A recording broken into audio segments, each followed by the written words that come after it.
Yeah. And it says we're live. It usually takes a minute. I don't know if you've noticed that about StreamYard, but it usually takes a minute. So there's like a minute of missed stuff. But I actually don't have a thumbnail. Oh, yeah, I do. I got a thumbnail prepped. What am I doing? Oh, that's what's up. Hey, everybody. How's everybody doing today? I am joined by yeah, I think that we're live right now, buddy. Yep, we are confirmed.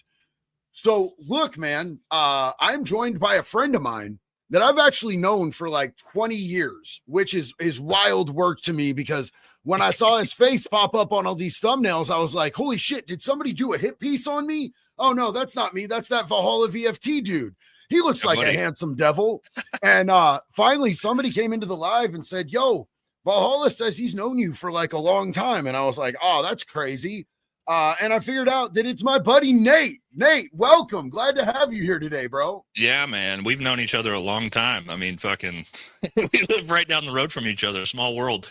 Yeah, that's the same thing for me, man. It's like, I've told you this, and some of my viewers, you know, I would see your stuff all the time and be like, dude, this guy's the literal twin of a JD Delay I used to know like 20 years ago, but my brain, through some weird cognitive whatever, couldn't put two and two together that obviously there's not another JD Delay that's the fucking twin of the JD Delay I know. And then I saw you and Anthony McDonald posted a throwback picture of you guys together on Facebook. And I was like, oh shit, yeah, that's the JD Delay that JD Delay looks so much like. And I clicked on your link and it took you to your page. And I'm like, finally it smacked me in the face like, oh fuck, that's Jesse, dude. What am I talking about? Of course that's fucking him. So yeah, man, small world, dude. It's crazy to me that both of us came, we went and did our thing, ended up back in the same area. Is so sick, bro. Living probably 15, 20 minutes away from each other after all those years. So well, hopefully YouTube studio is working well for you, dude, because mine is janked out of control. Like my YouTube studio is a bag of dicks, bro. Yeah, like I can't find my own lives. It's like bringing up different like sections of videos, and I don't know. If I'm live, guys, great. Now that it shows no lives, I don't know, whatever. It didn't show mine I had to refresh for like half an hour, bro. So I don't think it's just you. I think you're probably live, but it doesn't seem to be the actual YouTube app that's having the problem. It's just YouTube Studio, which for those of you who don't know, that's the back end. For the guy Playa who said nice hat, thank you so much. My Make Pedophiles Afraid Again hat is my favorite. I just ordered that one, by the way. Did you? That's awesome, man. Thank you so much. Going to be here. I was hoping it was going to be here before this live stream, but that's all right. Yeah, I almost wore my Valhalla VFT hat, but I didn't want to get people too confused or aroused. Well, dude, Brittany was like, you guys need to wear the exact same shirt and hat. Dude, we're definitely gonna do some shit like that. It'll be sick.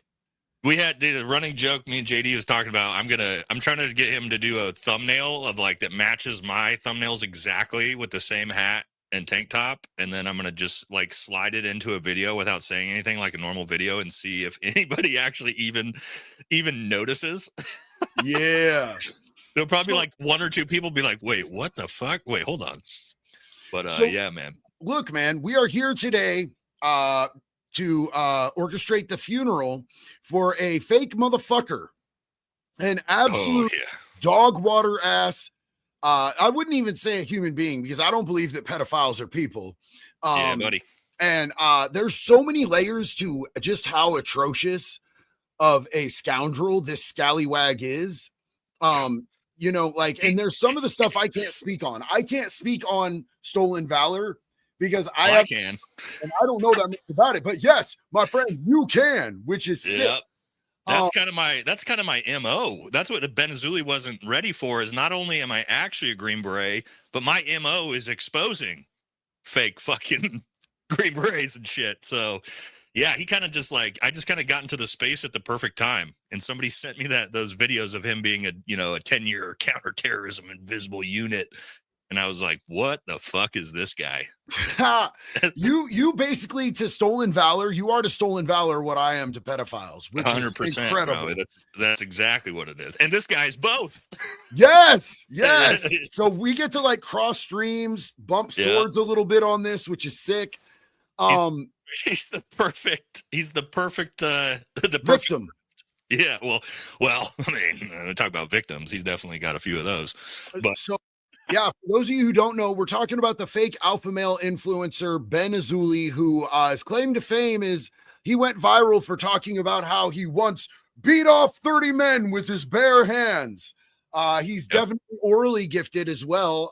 I'd say throat goat trophy would apply. And this dude, not only is he extreme stolen valor, his life is out of a Steven Seagal movie, one of those bad B movies from the 80s. That's perfect, dude. But also, this guy turns out, thanks to our friend Johnny Bravo at Johnny Bravo TV, amazing dude, love him. Great if content, you're not, man. yeah, if you're not following Johnny Bravo TV, you're fucking up.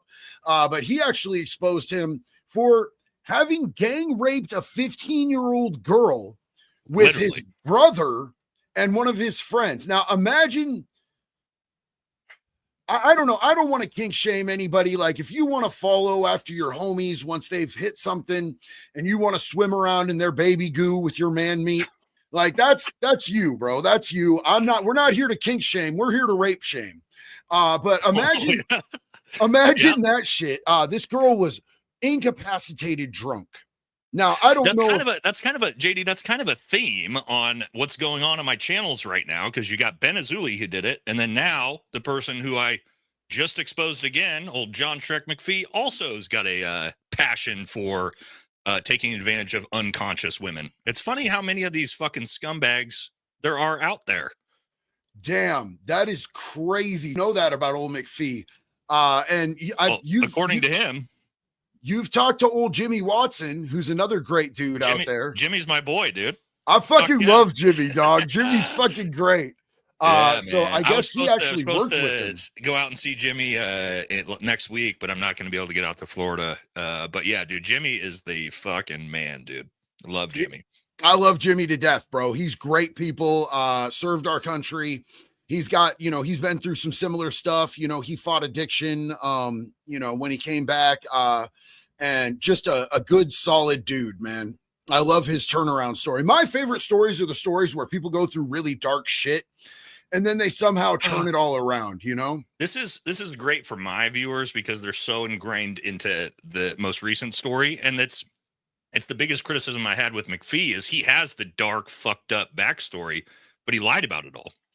Unlike guys like Jimmy Watson or you, that are just completely honest, open, and transparent about shit they've gone through, because that's actually inspiring to people, because so many of us went through shit in different ways. They're like, hey, I really like a dude that's honest and tells me the hardest parts and the most vulnerable parts about them in a way that I can learn from. That's fucking being a real alpha male, I guess, if you want to call it. That's real masculinity, not being perfect, but being fucking honest about your mistakes, at least, which none of these fucking guys do, especially in this fake alpha male universe. That's the last thing those dudes are doing.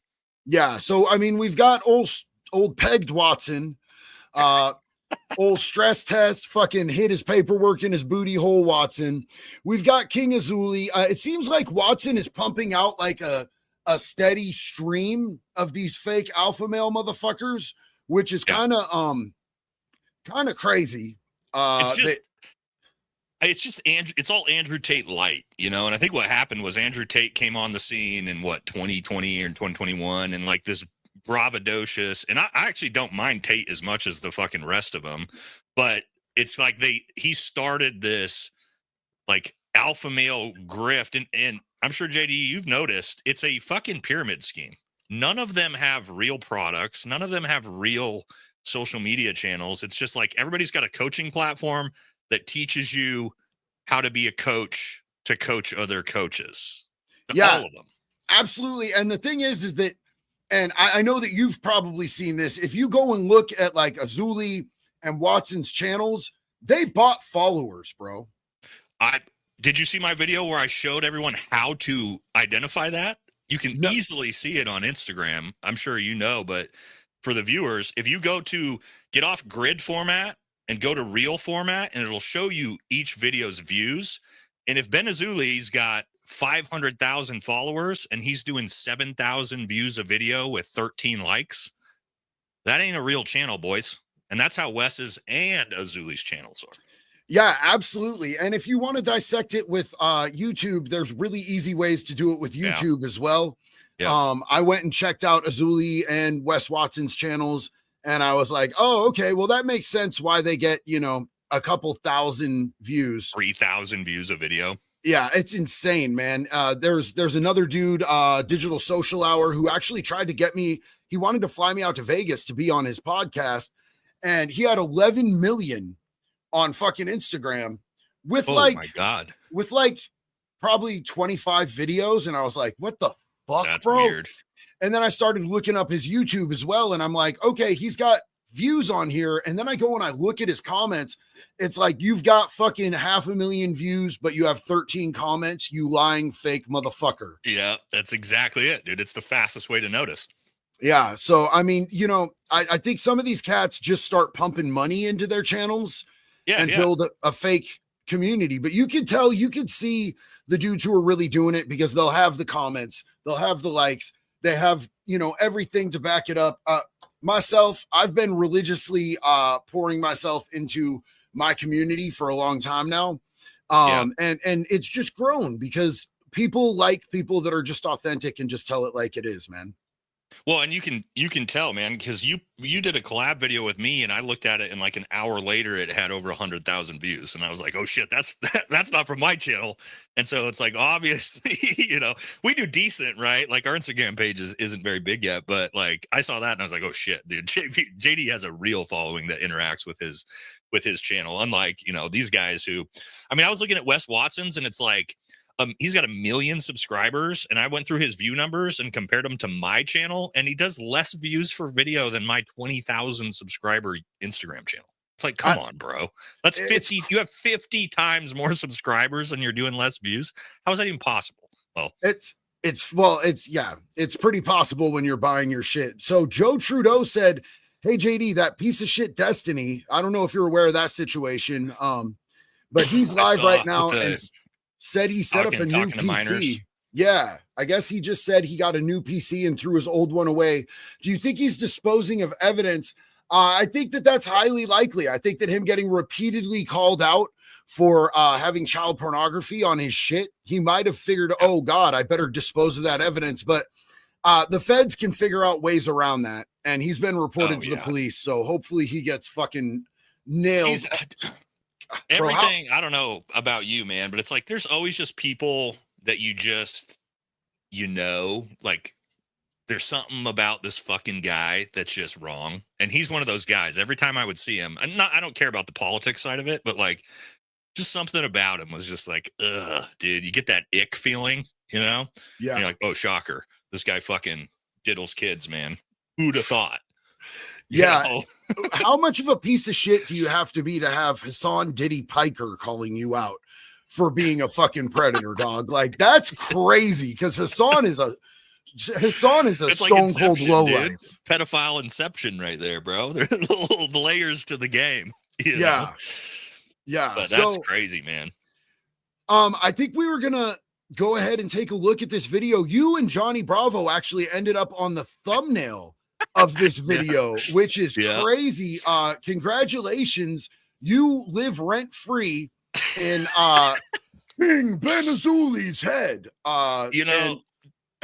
The funniest thing, JD, is like I mean, I got into the fake alpha male space on the new channel a month ago, right? Now I've been following how I really got into it was watching Johnny's stuff, because I was a big fan of his stuff before I ever even started the second channel. And I was like, this seems like some fucking funny shit to riff on.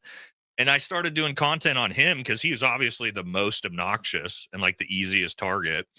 And dude, the more I would dig, it was just like, again, and then I got into like the 10-year counterterrorism secret squirrel invisible unit shit. And I was like, oh, this guy's great. So I started dumping on him, and those videos have done like 400,000 views. And in the videos and then he started calling Johnny out. He's like, I'm going to cage fight Johnny and all this shit on Instagram.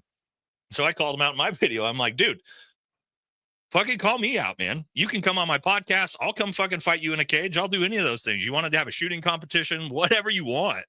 And that dude would not. And I was on his Instagram, dude. I'm in his fucking Instagram comments just trying to get him to respond. And he finally did it. But then he didn't say anything about me in the video. It's like, you fucking pussy, dude. You pussy. Use my picture, but you didn't have the balls to finally say something. You little bitch, dude. Yeah, he actually called out Bravo and said that he wanted to fight Bravo, but he doesn't apparently want anything to do with fighting you. Oh, fuck no. No. No, of course that tracks, not, dude. That tracks. JD, you're like my size, man. I don't think people realize like how fucking big we are, right? And so this fucking tiny ass 5'5" fucking little tiny hat dwarf who doesn't know how to fight and isn't trained like I am is like calling people out. I'm like, I'm right here, dude. You want to show how tough you are? Come get in the ring with somebody 100 pounds bigger than you and 8 inches taller, dude, that knows how to fight, man. And of course he doesn't. He's got no interest in that. Yeah, it's just crazy, bro. But let's get into this. Let's see what this dude actually has to say. Because I feel like this dude is just all about justifying the way he's trying to explain like how he didn't actually fucking rape this girl. But then we'll get into it. Like admits that he got convicted of it, but like. Well, he didn't even get convicted of it. He pled guilty, my guy.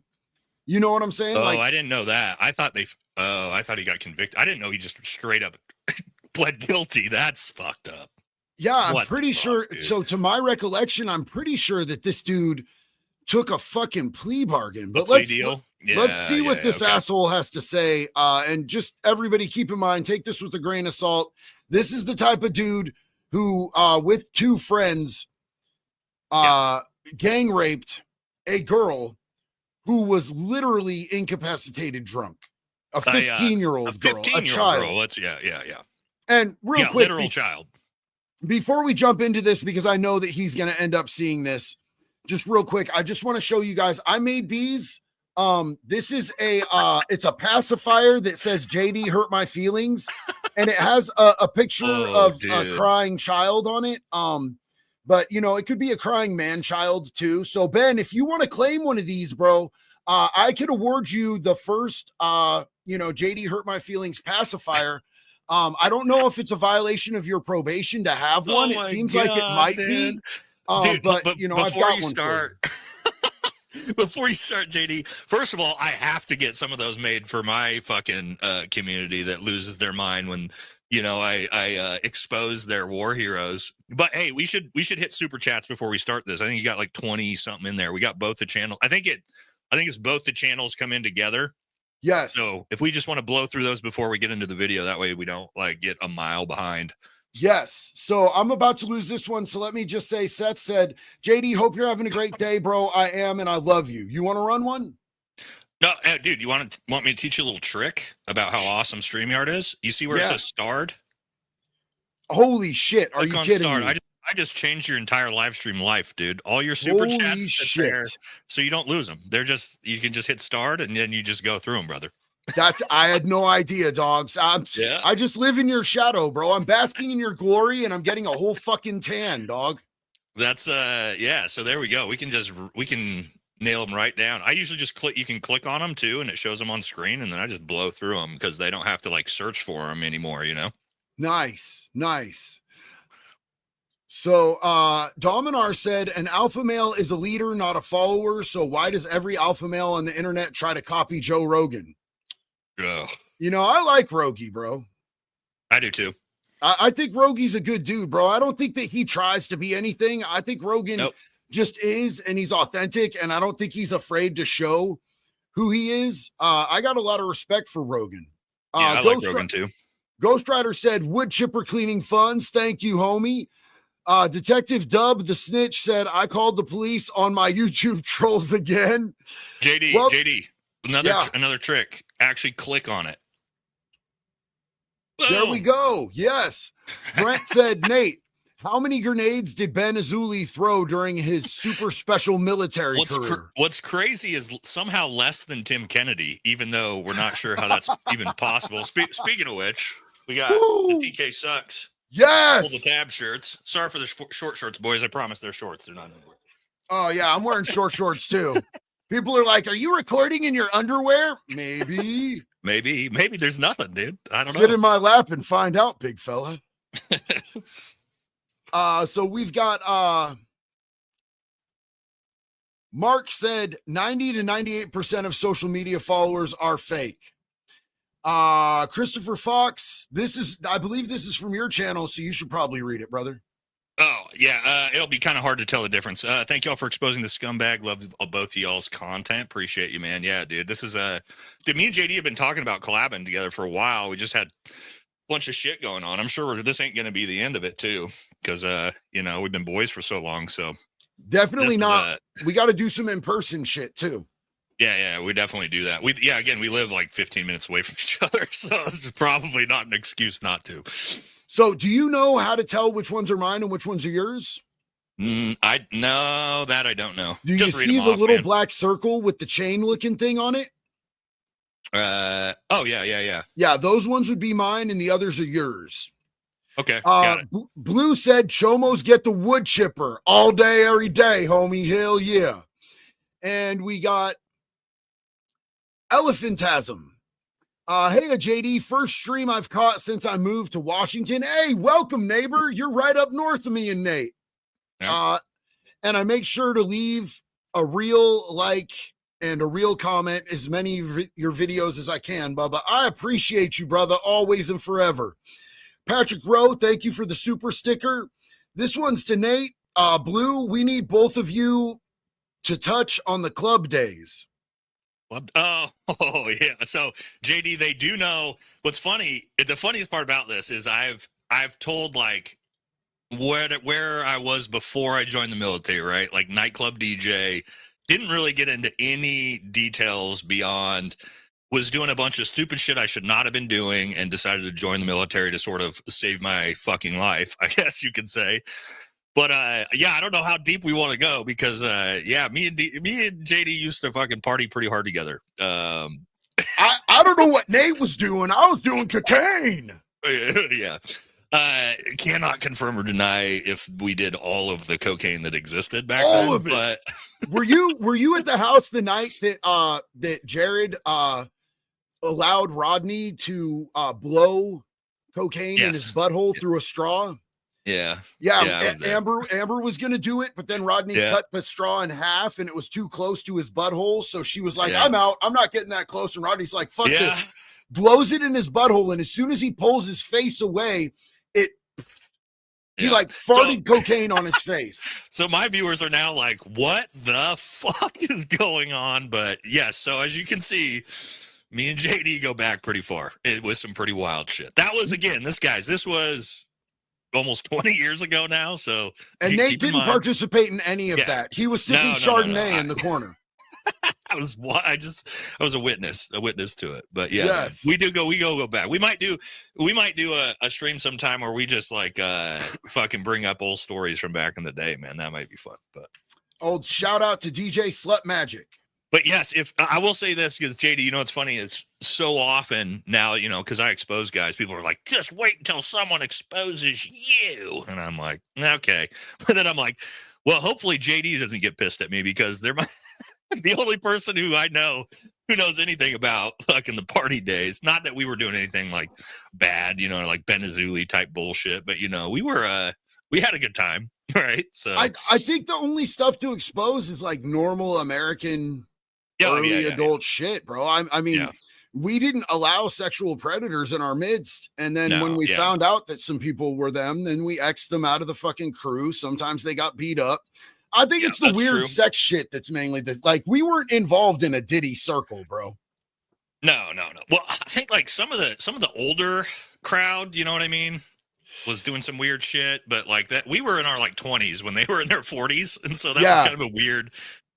Guys, anyway, like there was a group of older people that were rich that like we would have the after parties at, and they ended up having, some issues, as JD, I'm sure That was after I moved to Florida. Yeah, I heard about all that when I got out of the military. Yeah, Ben Barry flew out to Florida and was like, did you hear? And I'm like, no, what? Yeah, we had a mutual friend, I guess you could call it, that ended up being a pedo, dude. So a weirdo. Yeah. And he's in prison right now. Right? Yeah. He is. Now. He may or may not have gotten a visit from some of my friends about that. So good. Yeah. Yeah. All right, let's keep it. We gotta fly through these. Geno Sun said, damn, Sean Ryan. I think I like Sean Ryan. Is there dirt on Sean? Nah, I don't think so. Sean's another guy who's been very upfront and honest about his backstory, which is insane. Like, we're talking about like having fun and partying and in a nightclub and, might be cocaine involved. Sean tells his backstory of literally running a fucking cocaine ring in South America before, when he left the CIA. So no, he's another dude that's super honest and open about it. Pretty fucked up. But again, like, I respect anybody that's going to be honest about their backstory, even if it's dark. So no, I'm a big fan of Sean. Everybody on the channel knows that. Most of my community's fans of Sean too. Nice. So Casey Smith from your channel said, shout out to Moigan Bros for putting a disclaimer on his recent podcast with Shrek. Shrek talked about what a POS he used to be. Sounds like he's setting himself up for backlash. Cheers, guys. Isn't it funny how some of these people will get out in front of it? Yeah. He didn't get out in front of it in time, though, unfortunately for him. I know that's right. Kenneth said, JD, is there any word on getting Valhalla VFT and Brent from Anti-Hero Podcast on unsubscribe? The Plops and Pepperbacks would like this to happen. Well, I know that Nate actually got to hang out with Brandon and I believe Cody the other day, and I talked at length with them about him. So I would be honestly shocked if we didn't at least see Nate on there very soon. I don't know the dudes actually, guys, the anti-hero though. JD, we should probably talk to them. Me and Brent Tucker will be in Texas, in Bernie, 3 weeks from now, hanging out with JT. So shit, if JT makes a fucking phone call, you might get me and Brent on there. But that house we got to talk to the guys. That house is fucking awesome, bro. Like, well, which one? Yeah, one of his 3. That whole property out there is it's just so sick, bro. And hanging out. So I got to hang out with them. Angry Cops took me over there, introduced me to JT. Channel, dude. We hung out and shit, and I got to meet Caleb Francis for the first time. So funny, dude. Such a good dude. And he's got the sweetest, like, highest pitched voice, but he's just this huge. He's like 2 of me. Yeah, and he's giant. So I was doing this skit and I'm like, okay, cool. And I went and I was pretending that I was lost in the middle of the desert, and I walked into a gay bar because their house has a bar in it. And so I walk in and I start asking just crazy questions to, like, I hit up Rich, Angry Cops. He gave me a mild answer. I hit up JT. His was a little bit more. And then I hit up, like, sweet, shy little, teddy bear for Caleb. And Caleb said some shit that I was like, I can never release this, bro. Holy fuck. Like, dude, what I got pink eye just recording this video. I did the It's Time for Pie podcast with Caleb and Jared.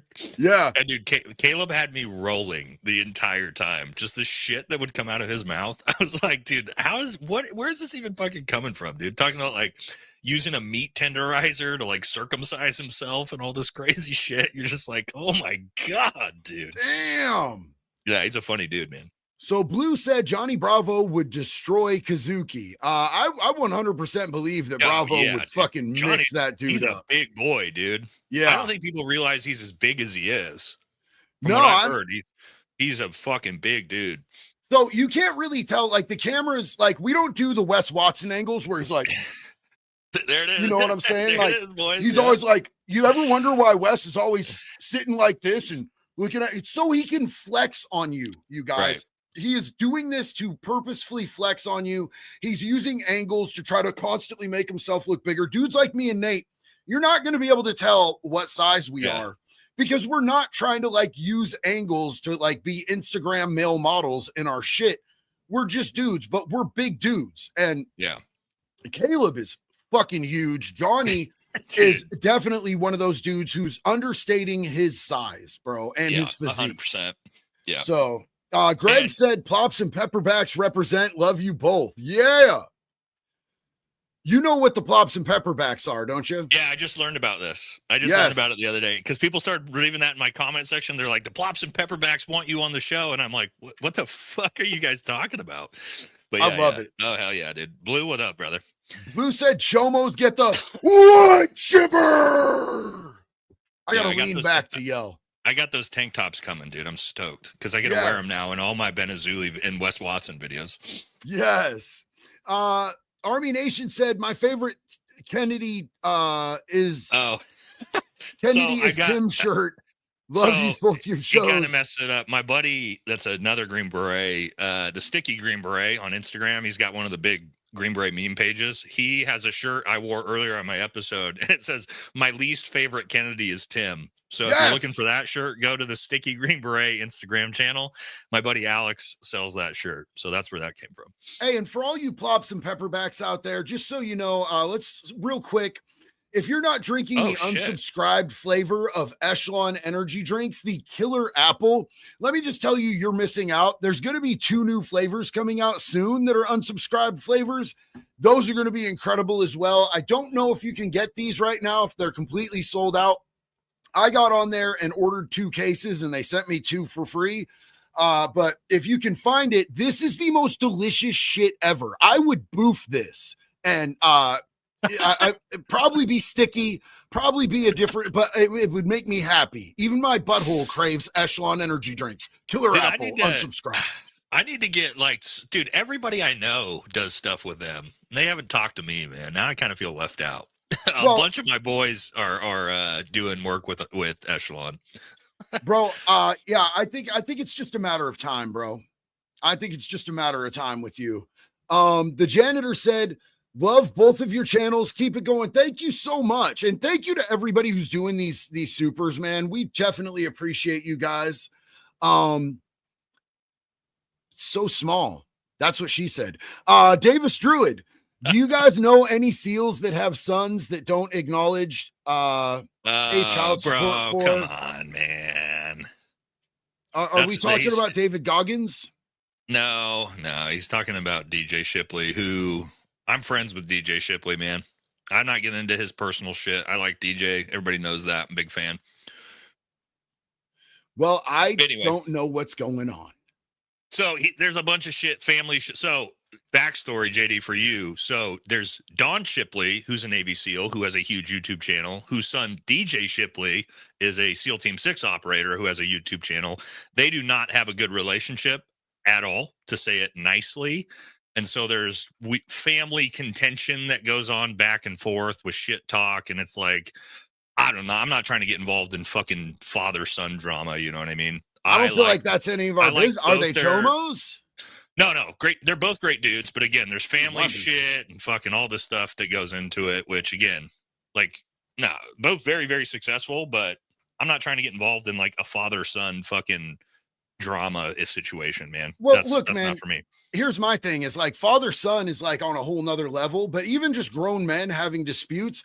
I have friends that have disputes with my other friends. I don't get fucking involved in that shit, bro. Those are grown ass men. Go fight about it or shut the fuck up to me. You know, if I'm friends with 2 people, they're having shit, just go fucking. Yeah. And I'll get this sometime, or people like, why don't you expose this Navy SEAL? And I'm like, I'm not a fucking Navy SEAL, dude. I'm not trying to fucking go attack random fucking different military groups that I have no connection to their organization whatsoever. I handle Green Berets that fucking lie about shit. Yeah. That's it. Right? The SEALs can handle their own fucking drama. My good homie Victor said, wood chipper, straight trucks parked for the night, and I'm vibing with JD. Yo, I'm glad you're parked for the night, homie. Patrick Rowe threw another sticker. Victor also said, my new favorite saying is haters always hate, winners don't care. It's hard to worry about what people in their mom's basement, you know, trying to fucking budget out their EBT budget for the month are doing when you're actually working hard and making shit happen for yourself and your family. Yeah, that's what I know. SEAL Team Atlas said, I love your content, man. Keep up the good work, brother. Much love from South Carolina. And they also sent a super sticker as well. Thank you. We might not even get into a real episode. We might just be doing it. This might just be an interaction first time stream with me and JD and all the communities together here, because everybody's fucking just hammer slamming the super chat. So we won't worry about it. We'll get through it eventually. We'll get there, brother. Yeah. So Hammer said feet first into the wood chipper. Hammer's my type of people. Ooh. That's from your community too, man. Ooh. Hey, love you, dude, brother. My community loves the wood chipper shit, man. I've been throwing again, because dude, it's funny, guys. I tried to get a hold of JD for like a month after I figured out who he was. right? Because again, I saw him on our mutual friends Facebook as a throwback, and I'm like, oh shit, fuck, I got to get a hold of JD. And so like I fucking tried message you on YouTube, I message you on Instagram, and then I like tell people in the chat, I'm like, hey, go tell fucking JD DeLay, if you're fans of us both, that I know him. So he finally fucking sees my messages on Instagram and responds. So, and then when man, I finally got to Instagram, I went to go message you, and I still didn't know who you were till I saw your name pop up at the top. Because, brother, I'm just going to say. Valhalla VFT, right? Yeah, the beard. Well, and then your real name showed up, and I remember you not having a beard. You were a little bit skinnier. You were more of a DJ. You know what I'm saying? I was about 100 pounds lighter. Yeah. So, it was super cool when we got to reconnect. Tarek said, Nate's in Oregon too, just rolling through to sound off and say what's up. Yeah, man. Me and Nate have known each other for like right down 20 years, dog. We've been friends for a long time, and now we live like 20 minutes from each other. So I feel like us doing something together was super long overdue, and I'm glad we're doing this. Unrested Tank said, Valhalla, just wanted to stop in and let you know my father appreciates you for being straightforward. So on behalf of my Ranger father, appreciate you. Well, I appreciate it. Tell your father Rangers lead the way, brother. I appreciate that a lot. Oh, hell yeah. The janitor said, from the Pacific Northwest myself, prior active duty Marine, and got to work with ODA in Afghanistan. Much respect. Hey, yeah, so ODA is that's what we call a special forces team. So our 12-man teams is an ODA, Operational Detachment Alpha, for all JD's fans out there who are learning about some military stuff as we go. But yeah, I appreciate it, man. Good times, dude. Yeah, we worked with a lot of Marines, actually. That's actually pretty normal for us. The Marines will always have a special place in my heart because my dad was a Marine in Vietnam. I love Marines, dude. And in Nam? Fuck, dude. Yeah, crayon eaters are my favorites. Like, I was raised by a crayon eater. I tried to join the Marines, but it was after I had gotten my first felony, and they were like, nah, dog. Nah, what the fuck? What do you mean? Meth head, go away. That would have been in like shit. That would have been in like the 2008, 9, 10-ish, where like the Obama era drawdown. If you would have got in like 2002, they'd have been like, oh, get the fuck in here, devil dog. We don't give a shit. But like, once you got into like 2008 and behind, they were like, nah, man, we're trying to draw the war down. So that's fun. Yeah. Peaches CCT said Valhalla VFT is a Tim Kennedy Shrek shill. So shout out to Peaches. I'll be on One's Ready podcast with him Friday. Peaches is about 4'8". How tall are you, Peaches? He's actually the shortest Air Force combat controller that has ever passed the Air Force combat controller course. So shout out to Peaches for being maybe a little bit taller than Ben Azuli. I'm not sure, but not by much. Damn. So can't ride all the rides, but is still a badass. Yeah. But catch us on One's Ready Friday. Thanks, Peaches. Nice. So Bobby Lynn said, thank God the nets are up and around the WNBA courts. These dildos might be able to weasel under them. Dude, JD, you haven't seen it, but the most recent video I did today was like, dude, I just did a full comedy riff on all of Shrek and Tim Kennedy's fans because I'm just sick of them fucking throwing a tantrum in my comment section. And I literally said a joke where I was talking about Shrek's fans, and I was like, man, I know all of you that are Shrek's fans. Your wife's boyfriend finally gave you permission to use the computer for long enough to watch this YouTube channel. And I know you sit in the fucking corner of the hotel room all day long. And when she finally gives you the chance to come participate, she's just fucking pegging you like Wes Watson. I know you've taken more dildos to the rectum than a WNBA court. And then it flashed to a picture of the green dildos getting thrown onto the WNBA court. So I've been waiting. I was going to use that one for Wes Watson, and I forgot in the Wes Watson video. So I'm like, shit, I got to rehash this more dildos than a WNBA court joke. I mean, I think we all know when it comes to old stressed Twatson, pegging is his thing, bro. Stressed Twatson, his O-ring has lost a few spokes, bro. That bicycle wheel don't spin fucking even anymore. And that's why Wes Watson is also a contender. He can also come and get a pacifier. He used to follow me on all social media, and now he has me blocked. He rage quit. So if JD hurt your feelings, Wes, you're more than welcome to come get a pacifier. And if you're one of this community or one of Valhalla's community, and if you see me in public, come get a free sticker. I don't sell these. I just made these to pass out when I meet people in public. To kind of let you know that it's friendly. I've got some. I'm a loving guy too, guys. Yeah, that's what's up. Those are on the Sticky Green Berets channel, guys. You'll get them with your shirt orders, but yeah. So let's see. Nate doesn't even deserve you to be saying his name. That dude is a POS. Someone of your caliber shouldn't even waste your time on him. From heavy metal mercenary. No, this guy we dog in my channel all the time. He throws these huge tantrums, kind of like Wes Watson, and we just make fun of him for being a fucking pussy and a piece of shit. So he apparently follows you too. So he's super hated and dogged on in our community. So yeah, I mean, cool, dude. I know we made fun of you because you said some stupid shit. Sorry, dude. Grow up. Be a big boy. I mean, I think he's saying Nate. Wes doesn't even deserve you to be saying his name. That dude is a piece of shit. He's saying some nice shit right now. Oh, wait, hold on. That's heavy haul mercenary. No. Pull his picture back up. Oh, no. That's not who I thought that was. No, I feel like you should apologize. No, I'm going to apologize. Hey, actually, there is a guy who's got a picture that looks similar to that who comes into our channel and fucking, what was he? He said he was a Ranger Battalion guy and he was throwing some massive tantrum and the entire chat was dogging him. That's actually not him. But dude's just giving you love and you're like, oh, that piece of shit. No. The profile picture actually is very similar to the one that I've seen before. Heavy haul is handsomer and more buff. No, you're good, dude. Good dude. My bad. I thought you were the fucking 375 Ranger dude that's always bitching about my fucking channel in the chat, but that's obviously not you. So he watches you, but he shows up ritually to bitch about your channel. God, his life must be wonderful, bro. I don't know about y'all, but like if I don't like somebody, it's like non-consensual if I see their shit, bro. Like I end up seeing little clips of assholes like Wes Watson and Ben Azuli, and I'm like, but I'm not gonna show up to their lives and their full lengths. Like, bitch, you a fan, dog. What? Hicka, thank you so much. We appreciate you. Big love and respect to you. And we got another one from Blue. Blue is knocking them out the park today, bro. War Room would definitely be a good show on Pepperbox, bro. I think me and Nate need to be on Pepperbox. I'm not gonna lie.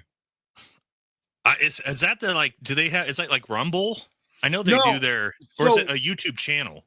No, Pepperbox is the Unsubscribe Boys made their very own network where everybody that has good content and is on the same page and aren't pussies.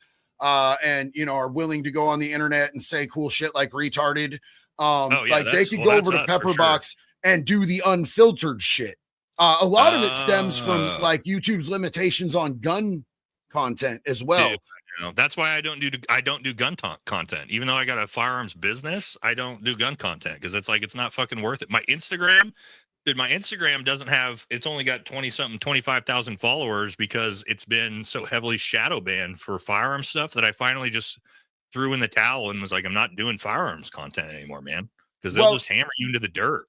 Over there on Pepperbox, you can do all the gun content you want. That's the home of Brandon, the AK guy Herrera. And by the way, if you're in Texas, especially the 23rd district, don't forget to vote for Brandon Herrera because Tony Gonzalez moans when he wipes and pretty much is the reason that they put chairs that face beds in hotel rooms.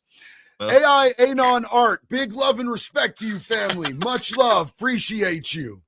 I'm going to be stealing jokes. You guys know I love a good cuck joke. So that one's going in the fucking repertoire for a for a video later. Hey man, what solid, strong alpha male doesn't want to see some other dude's pipe slide in and out of their fucking significant other, bro? I mean, fuck? Old Peggy, dude. Oh, Peg Twatson. I feel like Peg just watches and goes, God damn it, I'm next. Come on, guys. Edward Man Podcast said, Insane Universe, you two know each other. Salute to my Irish cousin. Cover them nips. Absolutely not. Salute to my DOL brother, CCO 133 alumni.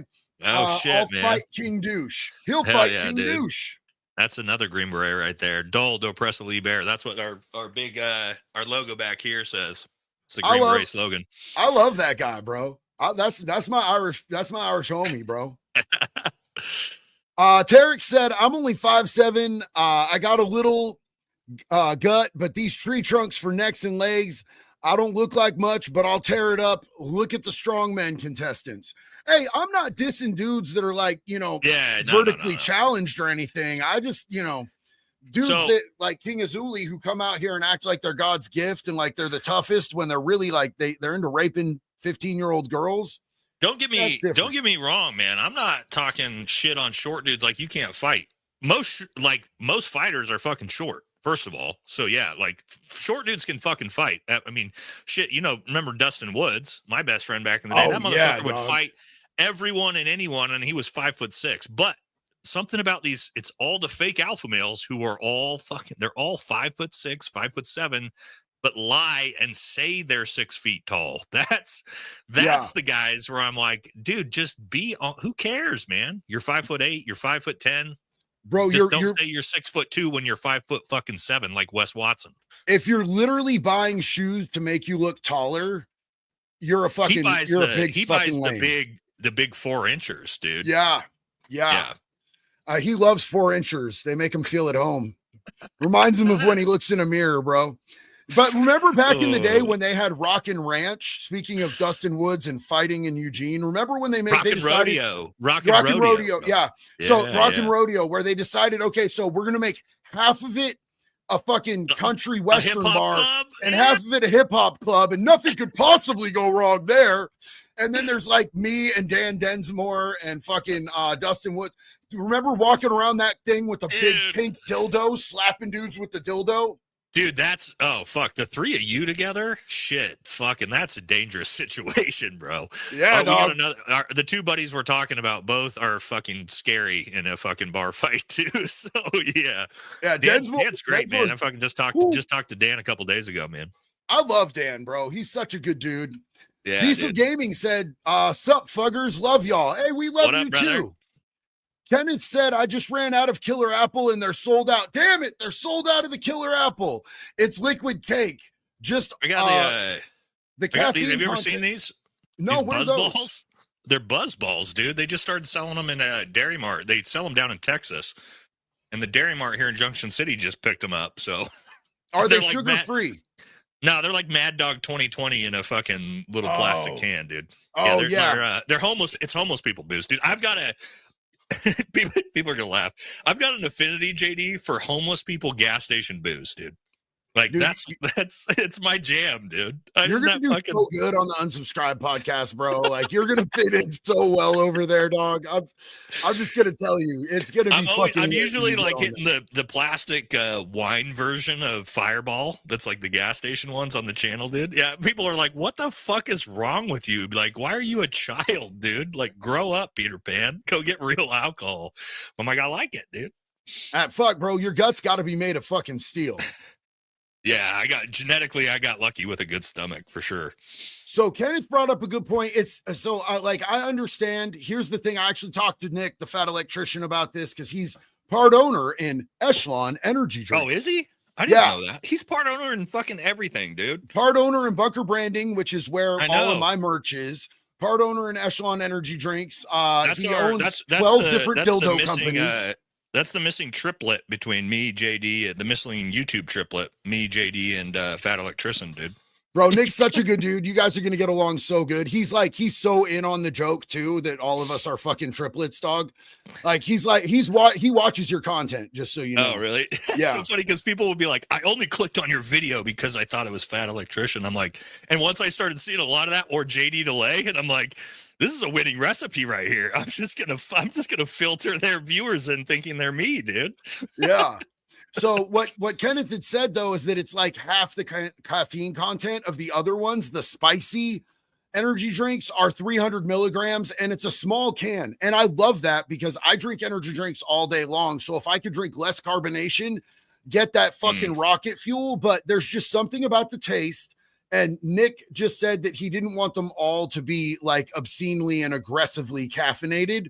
The new unsubscribed flavors, I know they haven't mentioned what the flavors are going to be yet. They're coming out soon. They're going to be 100 milligrams or 150 milligrams as well. So I hope that you're not disappointed in that, Kenneth, but I think the flavor will make up for it. And it just gives you a reason to drink more, you know? Yeah, there you go. That's what you need. You just need more caffeine. That's me. Did I use these? Have you seen these? The alpha caffeine dips, because I quit nicotine a year and a half ago. Fuck up, bro. These are caffeine. They're like caffeine neurotropics, dude. I got them in they're Zins, but they're caffeine, dude. Change your entire life. Yeah, yeah. I'd been doing ons, and I went out to Texas. I couldn't find my ons, and Nick bought me like a whole fucking tube full of Zins. He's like, try these, fucker. And I mean, they're good. They're good. But like, if I could switch out nicotine for caffeine, dude, I'm going to send you a link because, dude, I dipped a can of fucking Copenhagen a day for 15 years, dude. Like, that's what we do in the military, bro. It's straight fucking Sean. And I had to give it up because it was fucking my mouth up and all that shit. And I switched to this caffeine dip. It's Zins, but it's like tastes exactly the same, but it gives you the caffeine high. Bro, you'll be off nicotine like that. So I'll send you the link to them. Do it, bro, because I want to get off these shits, man. But I still will either, guys. Hey, Alpha Caffeine Dips. If you see this episode, you can sponsor me. But no, man, they're fucking amazing. So Patrick here is kind of a hero, man. I'm fucking digging this, bro. Did 25 years for murdering a rapo in Oregon. Whoa. And will be off paper next month. Keep up the good work, man. Hey, fuck yes, man. Imagine the people that you saved from having that same fucking trauma he did, bro. Hell yeah, man. And congratulations on getting off. That's a problem with our justice system when I see shit like that. Who's the famous guy? Was he Alaska? It was Alaskan like Avenger. Jason he was murdering pedophiles, dude. And I'm like, why are we putting that dude in prison? So, like, I actually was involved in getting him out, bro. I worked with him for 2 years to get him an action plan for the parole board. And he's such an incredible dude. Me and my wife flew out to Alaska the day that he got out. And I had him an apartment and helped him furnish it and got him a wardrobe because he literally had nothing, dog. And taught him how to use an iPhone and social media. So he has a channel that's doing really successfully. Oh, okay. Yeah, I've seen his new stuff on Instagram, like the reels and stuff. Yeah, he's family, bro. He had a channel. That's awesome, he's killing life right now, but he's still on house arrest for like another 2.5 years. So Ravi Sharma said, as a former 12B combat engineer vet, I support you both and love this collab. King bitch Def needs the wood chipper, and also supportive Crimson Chin wife. What is supportive Crimson Chin wife? Is that something that I don't know about from the military? No, I thought that was going to be something you knew about. He stumped us both. We love you, Ravi. Thank you so much. Milpo, I think that's military police with that flag with the green line. Ready to hear about my secret squirrel lies. Mr. Secret Squirrel, Benzuli's secret squirrel shit. Yeah. TS SCI language. Come on, douche canoe. So the funniest thing, right? And I wrote this fucking on Ben's shit, and I wrote it on his newest YouTube video. Everywhere I put it is he keeps telling people he can't tell you what secret counterterrorism unit he worked in because it's classified. And I keep telling Ben, I still have an active security clearance. You can freely tell me offline exactly what unit you're in. You will get in no trouble for it. We can share that information, but he just doesn't. He doesn't want to let me know what unit it is. It's interesting. He just doesn't want to break bread. Like, what unit accepts convicted felons that were in prison for raping 15-year-old girls? They don't. For those of you watching the channel, as JD just said, JD couldn't even join the fucking Marines with a little bit of criminal history at the time. I had one charge in my entire life. I'd never had a misdemeanor before. My first charge was the Marines, boys and girls. For $10 worth of meth, dog. It was a 10 sack of meth. Leaving work. That's the one unit that probably you have the best chance of getting into. The Marines still aren't going to take a convicted fucking child rapist, by the way. But right, I'm just saying, like, fucking special forces or CIA. It's Yeah, they're not looking for Benazuli guys. Like, let me tell you, as a convicted felon, because this is my territory, if I so much as touch a gun, if I'm alone in a room that it's a hotel room that's registered to me and there's a gun there and the cops come in, that's constructive possession, whether I've ever touched it or not. If somebody leaves a backpack in my hotel and they leave and the cops come in and they find that gun in that backpack, that's me. That's felon in possession of a firearm. There's no terms in which a felon can be out rolling around with a fucking firearm. I'm going to share this, JD, because I think I can share screen. So let's talk about that. Can you pull this up? I just pulled it into the... Yes, sir. Present that? Now, this guy's a convicted felon. He says so himself for raping a minor. How come? Tasty. I drink Coke. What's this gun on his head? I never drink Coke by itself. What I do is I mix it with my eggs. Also, this is retarded, but... Eggs are extremely, extremely healthy for you. What's he doing here? And when you drink your eggs with Coke, what you're doing with the Coke, the sugars will spike up your insulin. And when it spikes up... Anyway, this is retarded, but I just wanted to let you know. This dude's a fucking retard, bro. He's got an airsoft pistol on his hip, dude. That's an airsoft? Yes, dude. God, that's glorious, bro. That's good. He's just cosplaying everything except himself. That's fucking great, man. I told him, I said that in his comment section too. I'm like, why do you have an airsoft pistol on your hip? What are you doing, dude? That's crazy. Charlie Hale said, first time in Alive, but I love your videos. I can't wait until I get my hat. Charlie, love you, homie. Welcome to the family, Bubba. Hammer said, I subscribe to both of your channels like mine's. Hell yeah, brother. Hell yeah. That's what's up. XX Raw Laziness said, I just wanted to pop in and say I love you, JD, you filthy plop. Oh, and wood chipper. I love getting called plop, bro. Thank you so much, homie. Victor said, I want to hear you, Nate, throw a wood chipper. Nate, do you have a wood chipper? How do I do it right? Wood chipper! Wood chipper! That was fucking good, dog. Hell yeah. Victor, great idea. Negan, thank you. Philip Stevens, thank you. Dominar, shout out to my fellow veterans and active duty service personnel and specialty those who made the ultimate sacrifice to make this country free. Amen. Hallelujah. And Dom, we love you, bro. Backwoods, what's up? How are you? This flat-footed United States Marine Corps reject thanks you for your service and what you do for our vets. They don't get nearly enough of what they really deserve from us all. I agree 100%, man.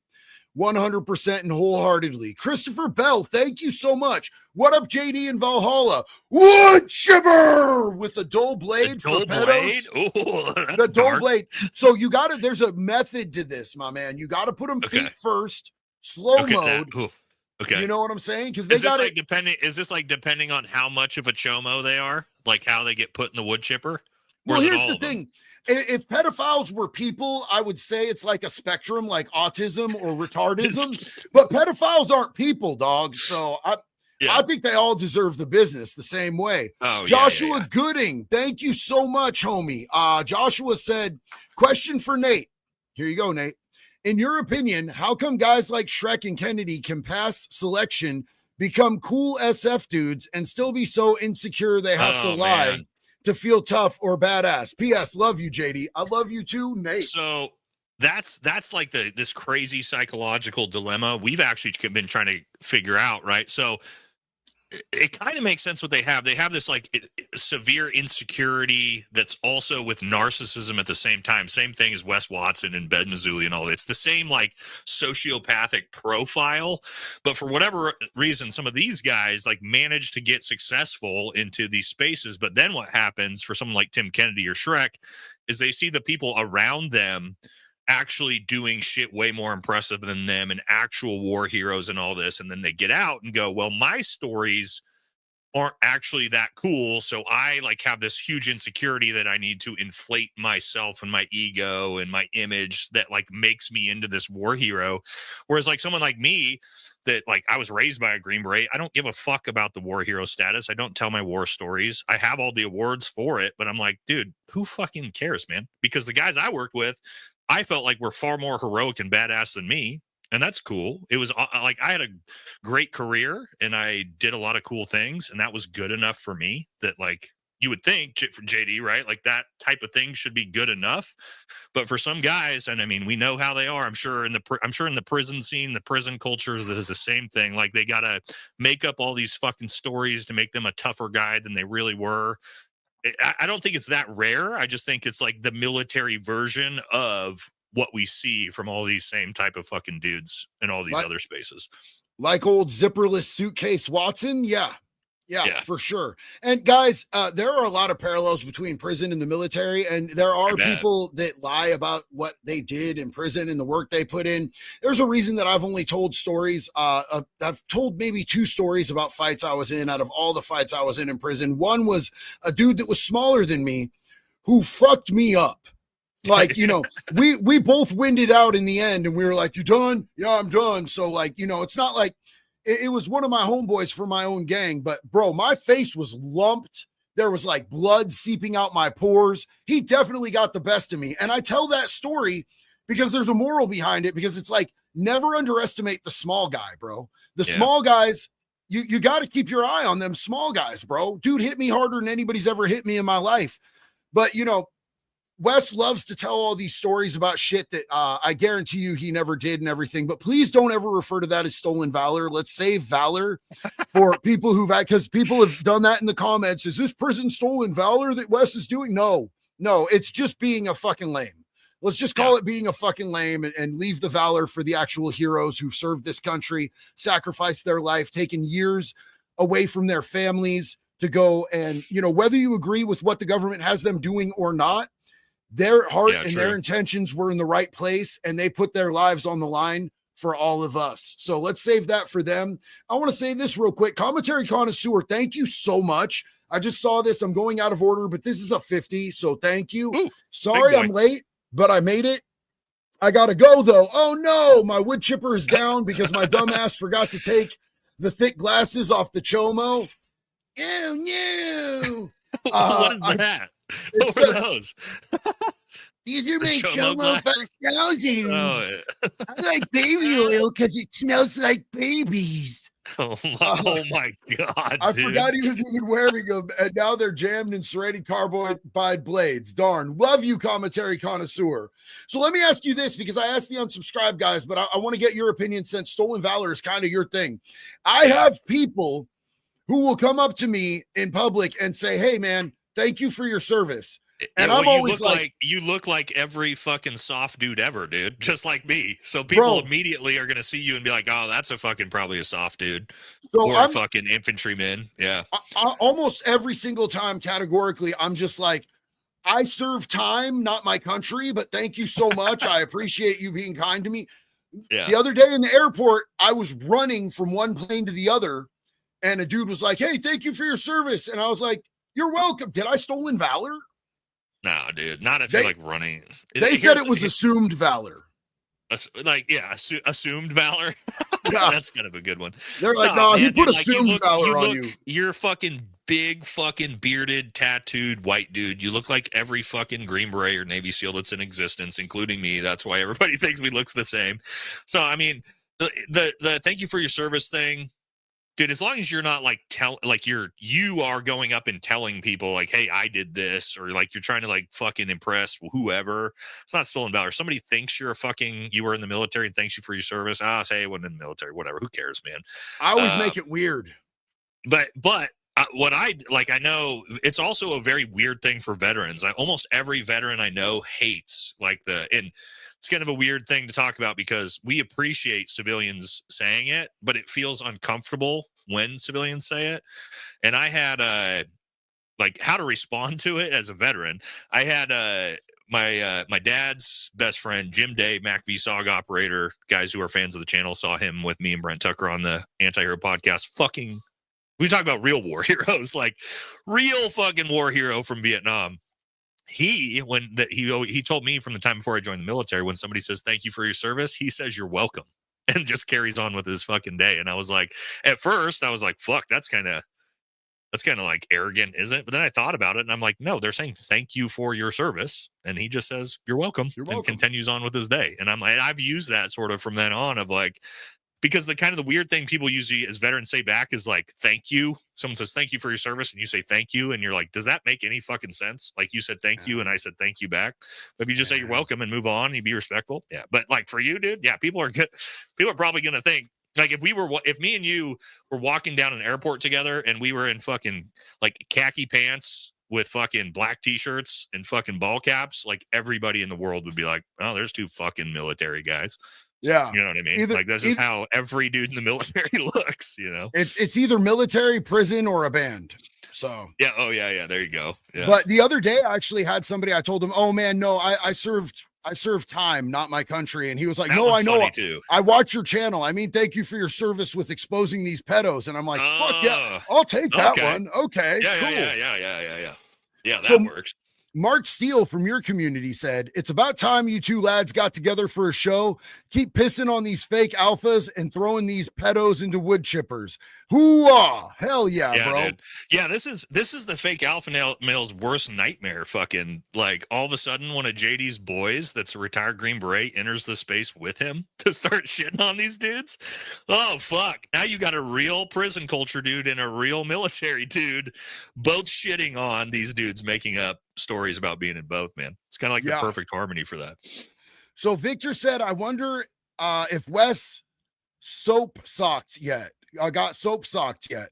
So a lot of the times, I don't know, do they do the soap in a sock thing in the military? Yeah, basic training. Yeah, that's a thing. Yeah. You get your ass beat if you're like a fucking narc or like you causing problems. Yeah, you get fucking soap socked.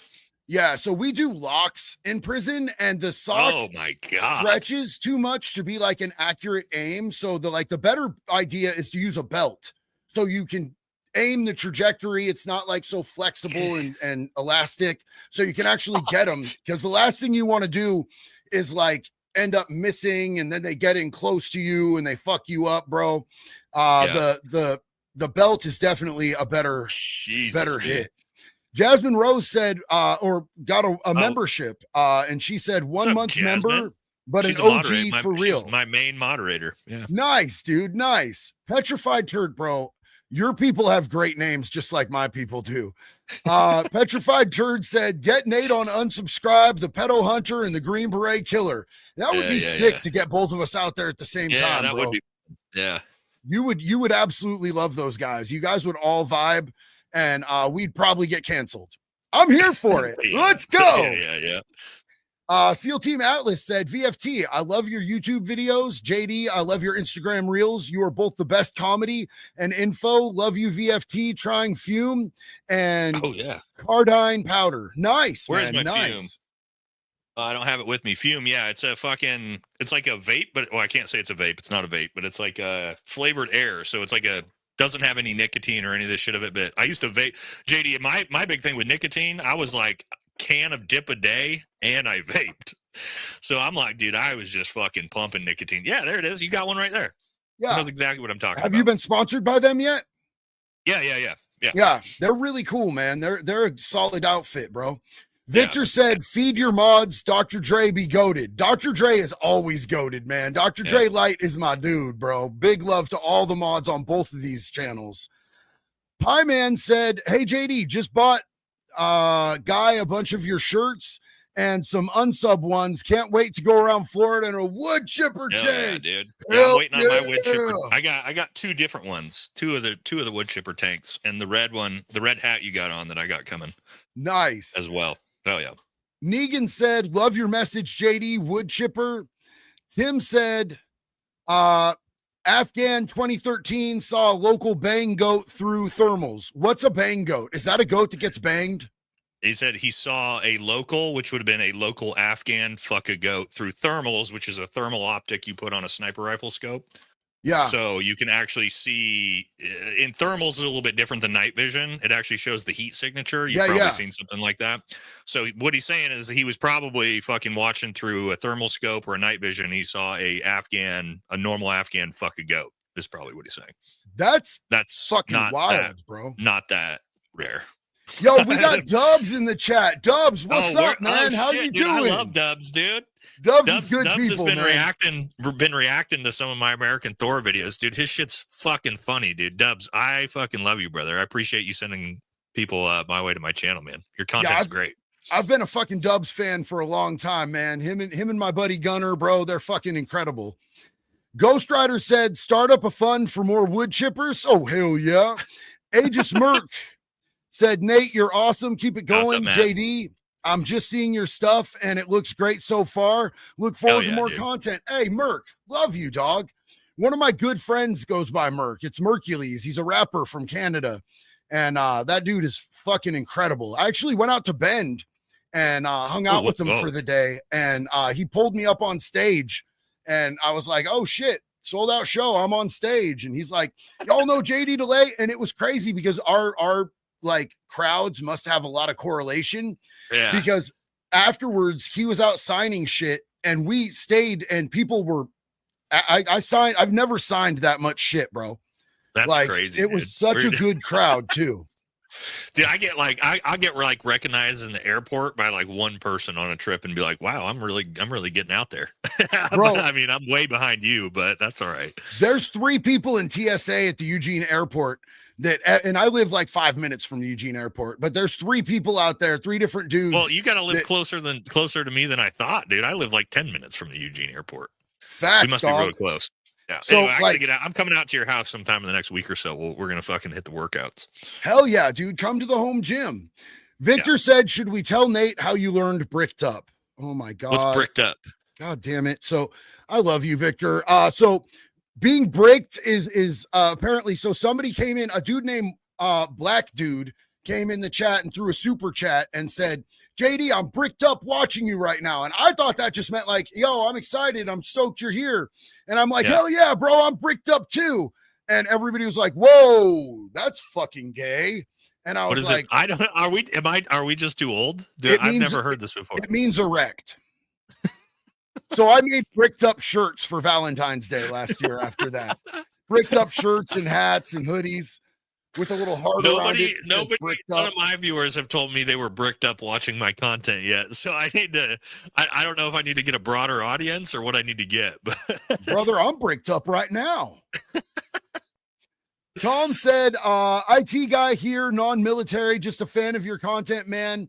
I wish I was a huge fan of McPhee. How do these guys lie so well? I think it's because they're used to throating dicks. Am I allowed to say that? The big problem is how do they get away with it? How they lie so well? Think about how like niche special operations is. I mean, there's a tiny amount of us total, and so it's very hard for like the broader audience or civilians or even veterans to really know what's true, what's fake, where you guys doing the craziest shit in the world.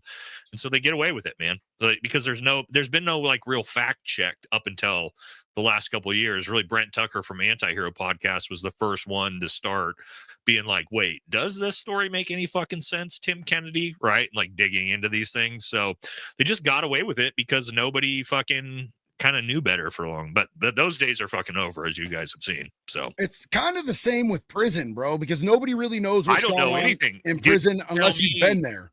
You can tell me stories about prison, JD, and make them up, and I would be like, whoa, that's crazy. I would have no fucking clue. Even if it was not even something that's even possible in prison, I wouldn't know. Same with me in the military, because they're more closed environments. You know what I'm saying? There's no reality TV shows in them bitches.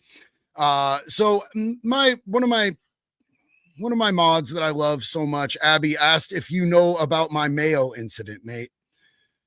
Like mayonnaise incident? Yeah. So I've been on prostate medication since I was like 30 years old because of a thing that happened in prison. So I was sneaking tobacco back into the institution and we ran out of Vaseline. You could probably see where this is going. Oh, this is dead ass real, bro. I can show you my Tamisolin. I know where this is going immediately. So there was a mayonnaise packet that had been opened and left out in the sun for a few days. And I was like, well, I wouldn't eat this, but it's going in my butt and poop comes out of there. So I'm sure it won't make me sick. Just in case you're ever wondering, green mayonnaise in your butt will give you a lot of problems, brother. It's a lot of problems. I'm still on prostate medication. Have been since I was 30. This is the shit guys, I tell on the internet. Hold on, time out. This is how you know JD is fucking legit and a good dude and fucking tells the truth is no fucking insecure man on the fucking planet would just openly tell that story, one, to his boy, and two, just to the internet, like the whole internet. Listen to how funny this is, dude. Like, nobody that's a fucking insecure fucking dude would fucking ever do that, man. So I love it, dude. You're like, fuck, that's embarrassing. But it's also like people love self-deprecating shit. You know what I mean? They're like, all right, that's fucking hilarious. Here's the thing. It was the first time I'd ever snuck anything back into the institution.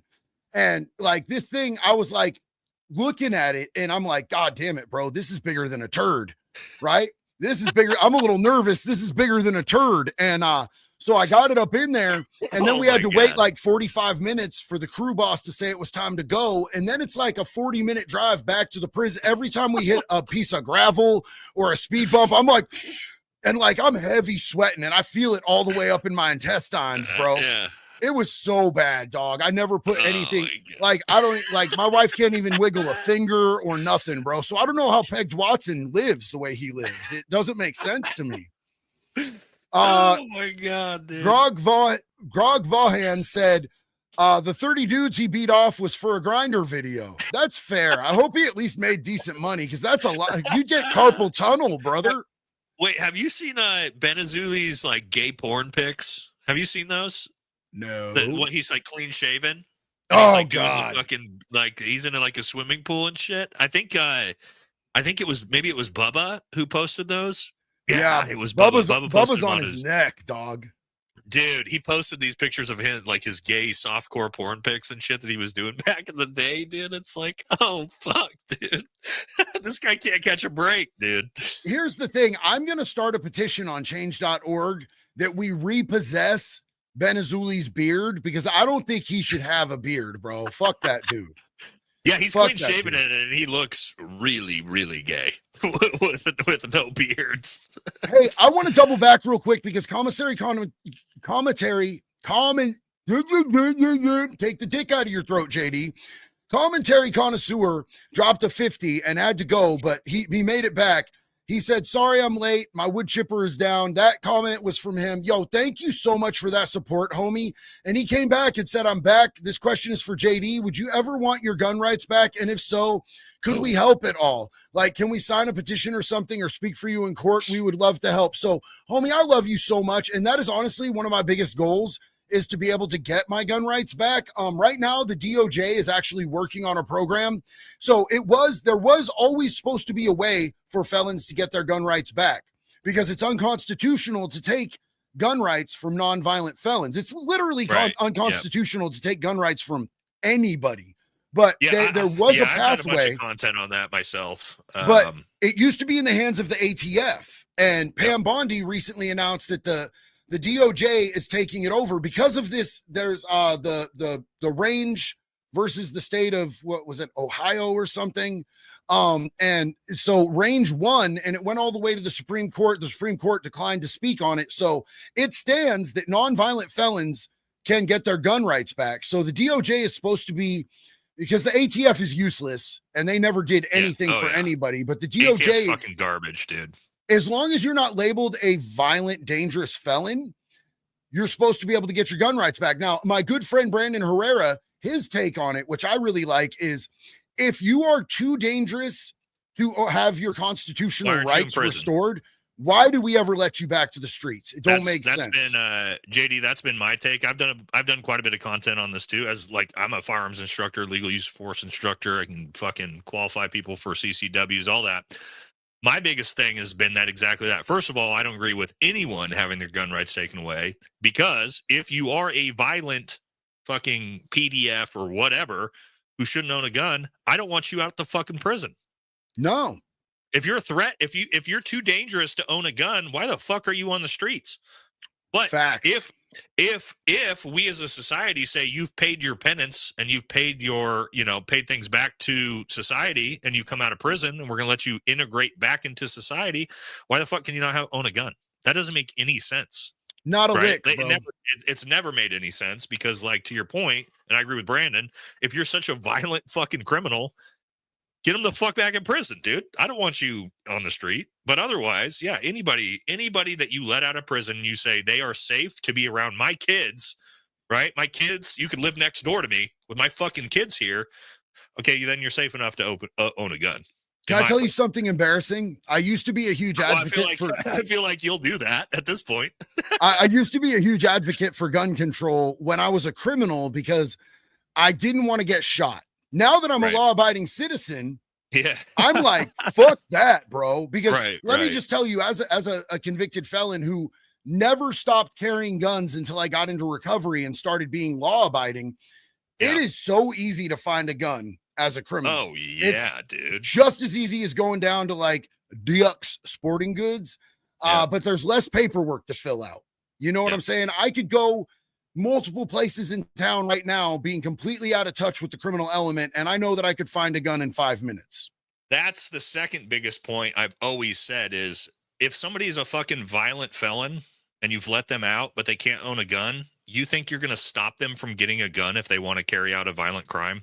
Does that stop any criminal from ever carrying out a violent crime? Fucking of course not, right? So it never made any sense to begin with. Hey, I gotta piss real quick. I'll be like a minute and I'll be back. So keep got you, bro. So Ghost Rider said, buy brews for JD and Valhalla Vet. Hey, homie, I appreciate that. I'm gonna use mine for a monster because I just don't drink. Because God blessed me with weird nipples and freckles and an Irish mouthpiece. He did not bless me with brakes. So every time I start drinking, I don't stop until I'm in the back of a cop car going, how the fuck did I get here again? And that's just part of me being in recovery, homie. Dono, not the Lion's Den.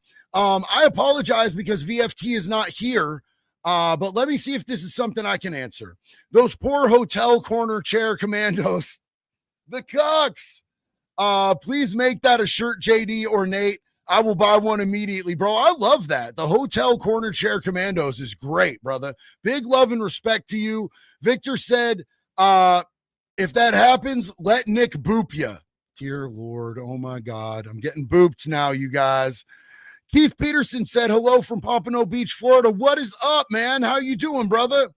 Real Reacts. Someone uploaded vids of all JD's paperwork. Sweet, bro. Super cool stuff. Let's see. Who is this? And there's Nate. Mottburn 88. JD and Nate's wood chipping services has a nice ring to it. Hell we should start a business out here in Junction City, dude. We should, dog. We should. You know, it sucks, bro, though, because the state of Oregon is so pedophile friendly. Like, it's like literally gross. When I got convicted and went to prison, the dude who went before me had 2 sodomy charges on victims the age of 4. And he got 6 months in Lane County Jail and 6 months probation. I stole 3 Hondas and I got 39 months in prison. Now, I'm not saying I didn't deserve that time. I did. I 100% deserved that time. So gross, dude. And I rode that shit out, bro. But that dude deserved the wood chipper, period. Did you do time in Oregon at all? I know I did. I did 39 months in prisons in Oregon. That was actually before I met you. Oh, okay. Yeah, I'd already done 39 months in Oregon prison before we met. Ghost Rider said the Alaskan Avenger is a hero, and I agree, my man.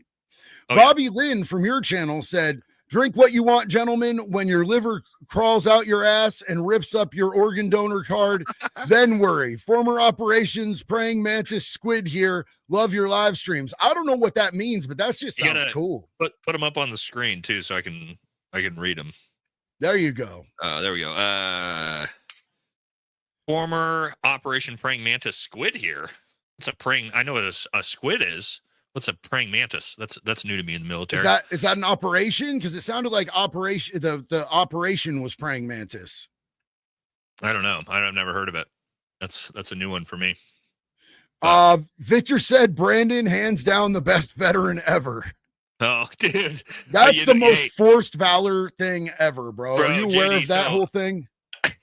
So I did a So I did a live where we did, like tier lists. You've seen tier lists, right? Like S, A, B, C, where people like rank shit. So we did one with the special operator tier list where we took all the fucking guys that are in the content creation space that are from special operations, angry cops, even like everybody who's even close to it. And dude, we added Brandon in there as part of it, even though he wasn't in the military, just as a honorary guest into the fucking veteran space. Yes. So Joe Saunders said, have the pacifiers. These are the pacifiers he's talking about. They say JD hurt my feelings on them. Dude, those are so good, bro. Have them made those for monogrammed, JD, personal touch, just saying, I'll forward you an email from them so that you can go ahead and get yourself some made, because these are fucking great, bro. So if you meet me in person, I got free stickers for you that you can't buy anywhere. It's just like I said hi to JD, so he gave me a sticker. Oh, that's cool, dude. That's a good idea. Yeah, I had like 1,500 of them made up. It was a few $100. And it's just a way to give back to my community when I get to meet them in person. And this is for the hotel chair commandos like Ben Azuli, and Wes Watson can probably come get one too. Fucking crybabies, dude. He won't see that because he blocked me. JD, do you have crybabies in your chat that come and bitch about you making fun of these dudes? Oh yeah, bro. Oh yeah. Oh, all the time, bro.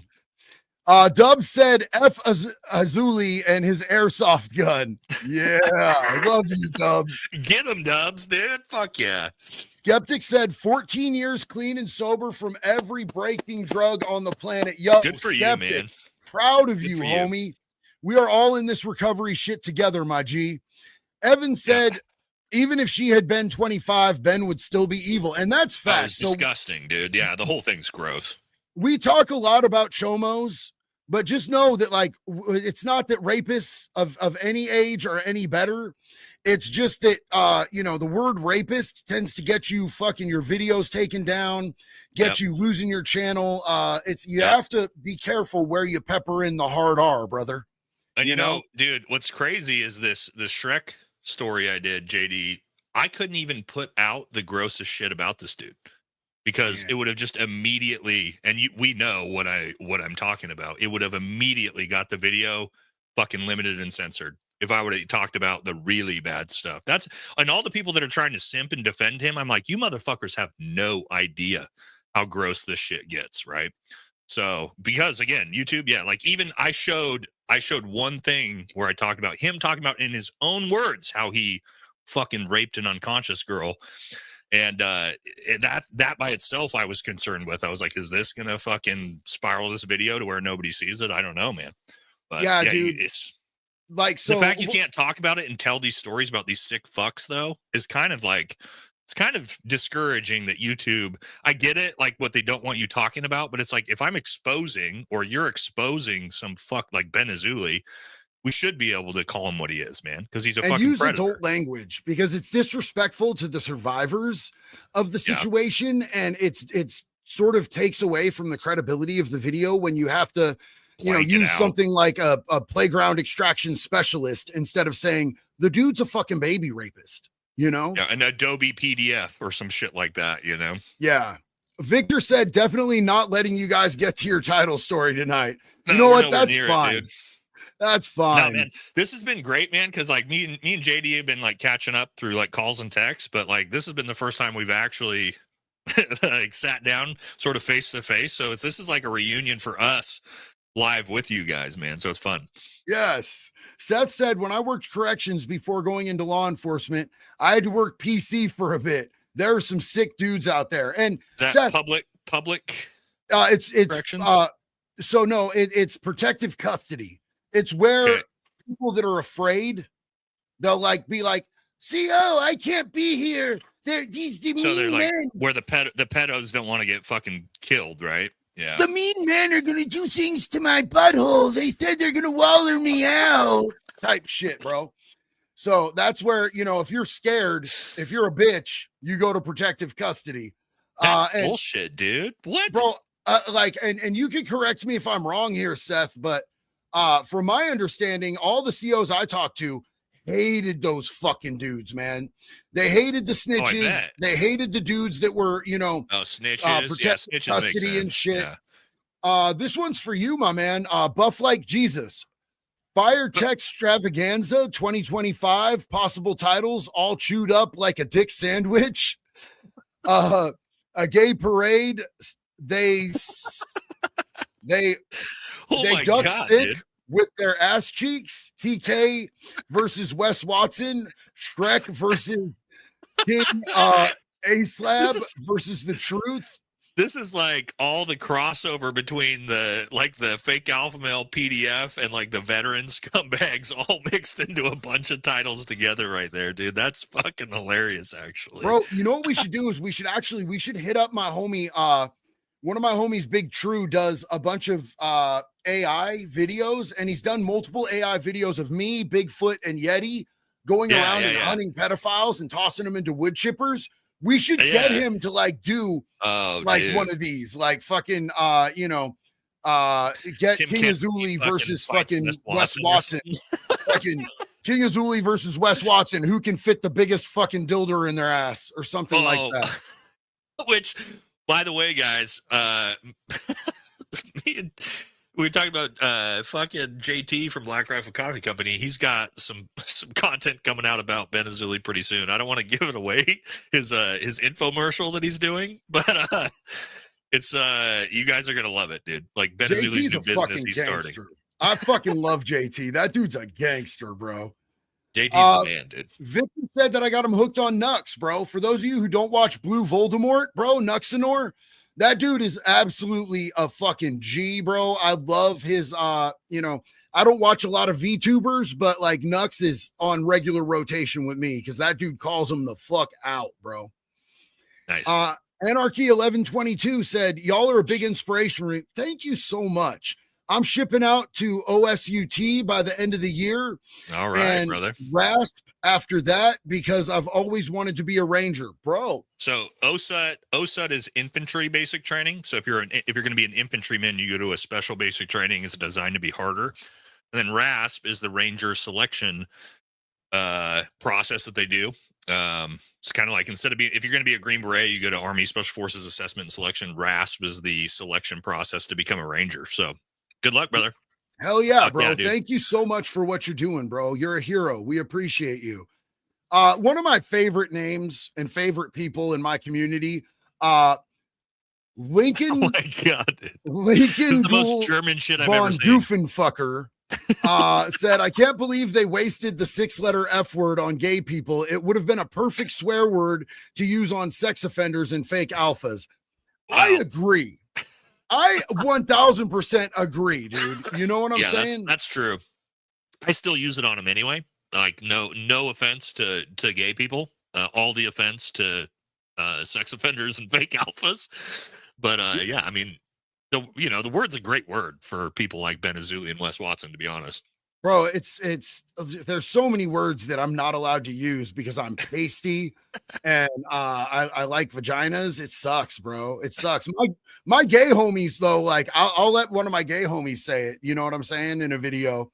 That shit's, I'll hit up Conservative Ant and be like, hey, Conservative Ant, what do you think about this? And he'll be like, that's out. JD, and I know you know this too from being so big up in social media, YouTube and Instagram, but it's hilarious how depending on who you are is who these social media platforms let you shit talk.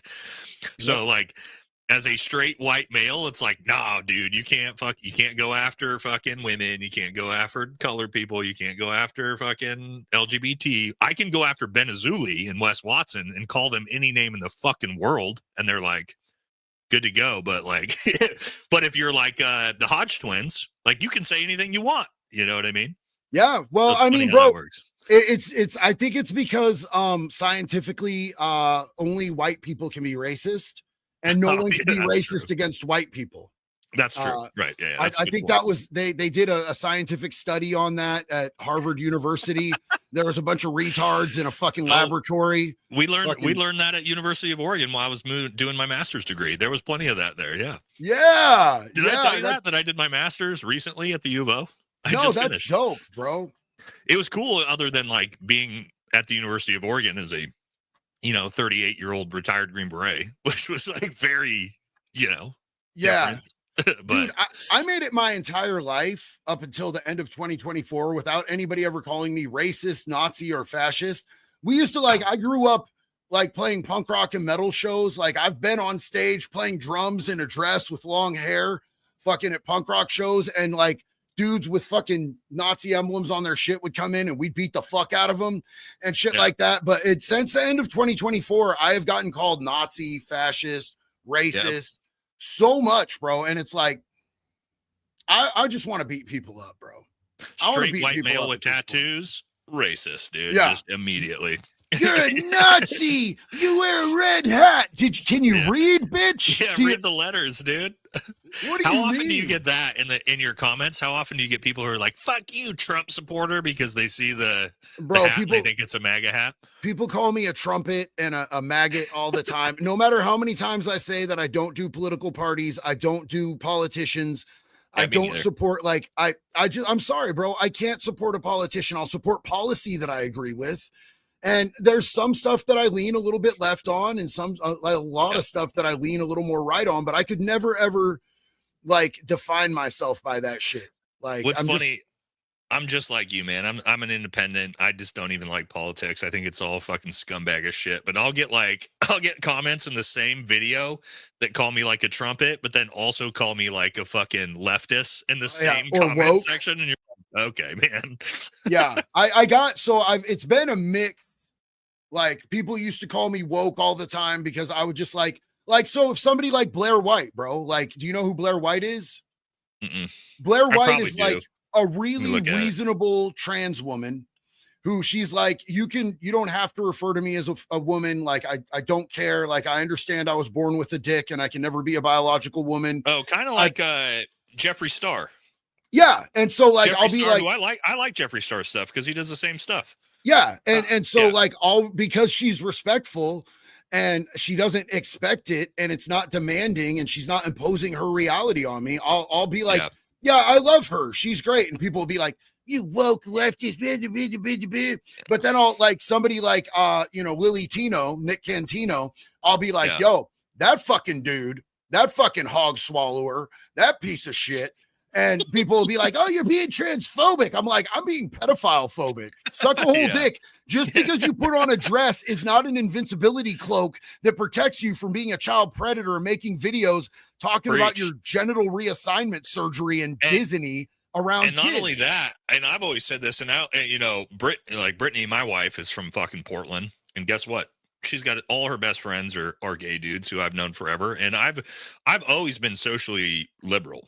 Like people get upset about that. I don't care. Like I've always been in the camp of like, I don't give a fuck what you do in your personal life as long as you're not breaking laws and you're not imposing your shit on me.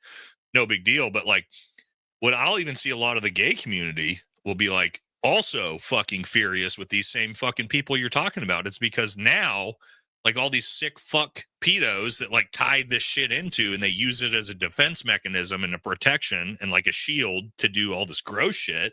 It's like, nah, man, you're causing everybody fucking problems with that, dude.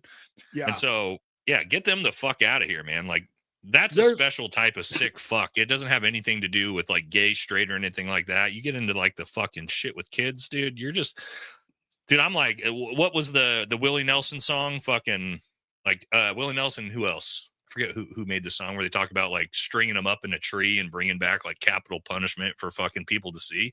That's what I'm all about, man. I'm like, bring the death penalty back for these fuckers, dude. You're talking about fucking, that's my hard line in the sand. And that's been like the way I've always been. Violence against women and violence against kids. Nah, dog, dude.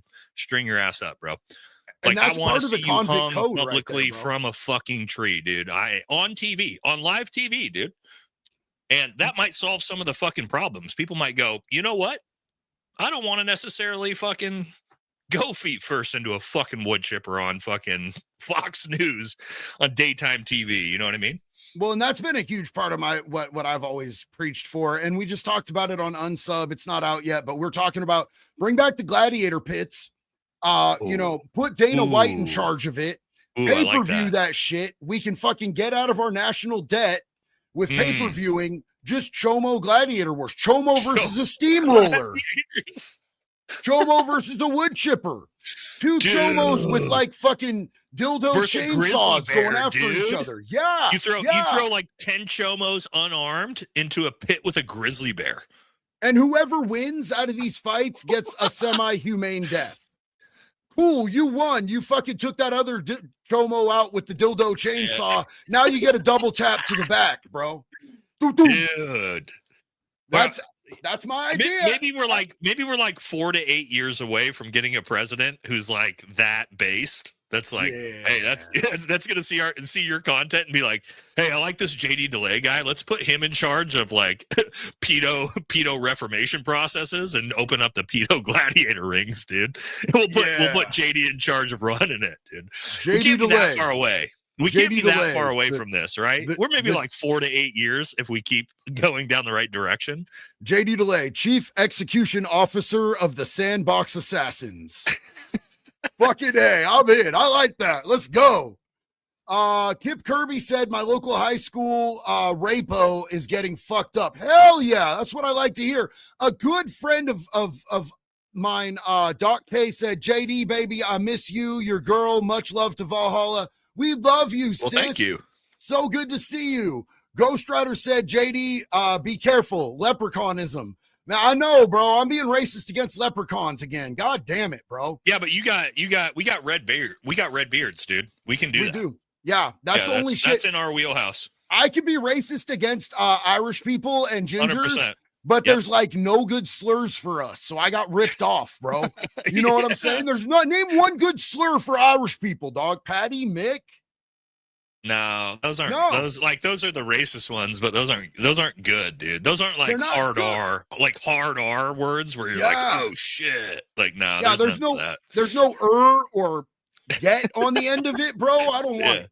I don't want somebody make good slurs, be hateful towards my people so I can adopt it and get it tattooed on my ass cheeks. Fuck.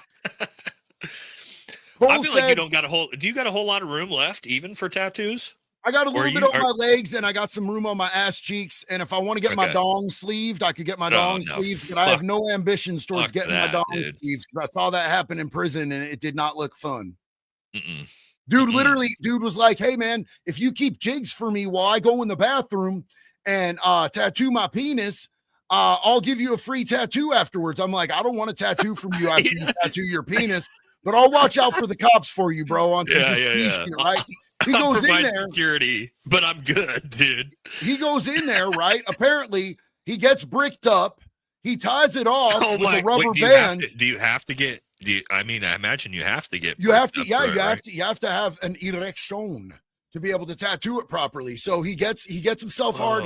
He ties it off with a rubber band like a cock ring, and he starts going. And apparently, he did it too tight. And then he couldn't get the rubber band off and his shit started turning purple and he's freaking out, screaming, go get the cop. And I'm like, bro, you're going to go to the hole. He's like, I don't care if I go to the hole. I don't want to lose my dick. So I'm like, fuck, I got to go up to the cop. And I'm like, hey, there's a dude in the bathroom who needs you. And he's like, what's up? I'm like, it's an emergency. He's going to lose his dick, bro. Go in there. And he's like, what the fuck? Goes in there. They have to walk this dude out butt ass naked down to medical, all the way to medical with a fucking purple erection, whining and crying. I'm like, I'm never getting my dick tattooed. Fuck that. I should have given a warning to my Valhalla VFT viewers, not the American Thor viewers, that JT is more unhinged than I am. I know, like, my channel's used to like unhinged content.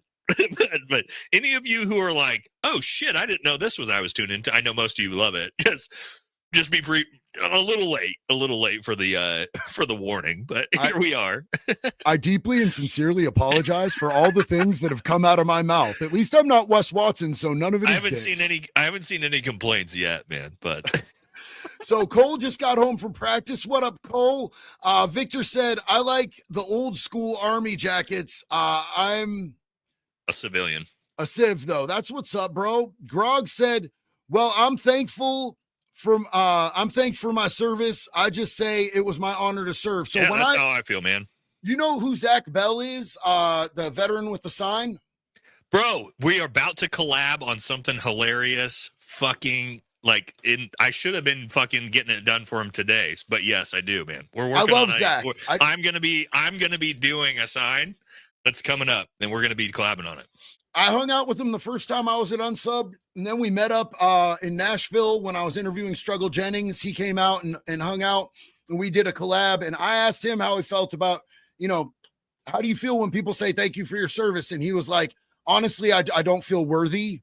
And I'm like, oh, you're worthy, bro. You're worthy. He's like, it's just awkward for me. I told you earlier, it feels weird, man. Yeah, bro. For yeah. everybody. But he's a great dude, man.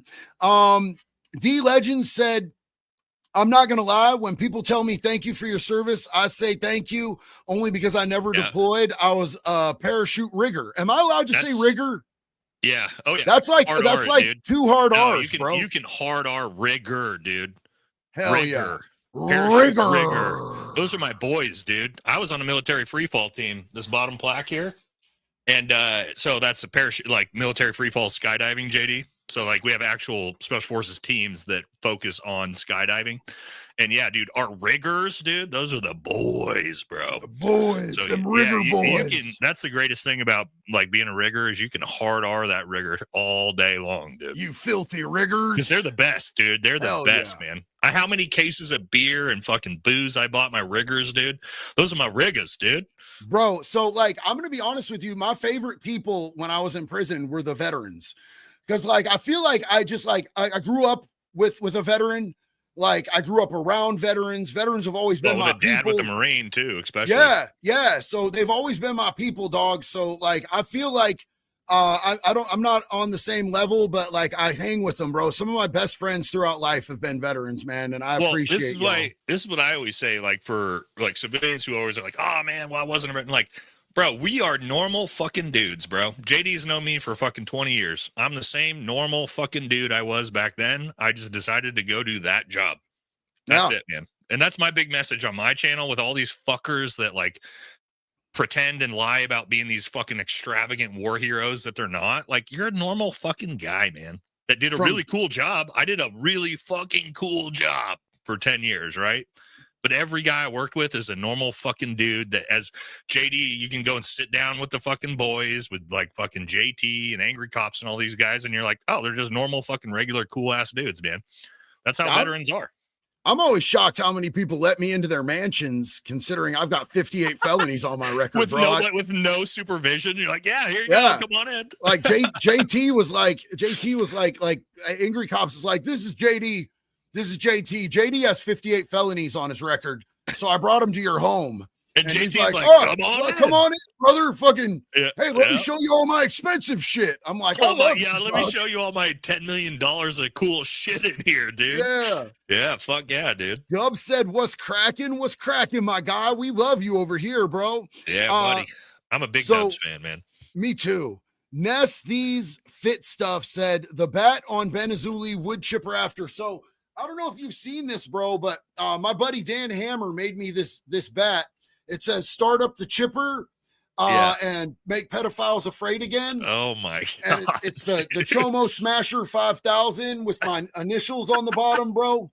I fucking love that thing, dog. I mean, what cooler thing to be famous for than being the fucking wood chipper pedo guy, dude?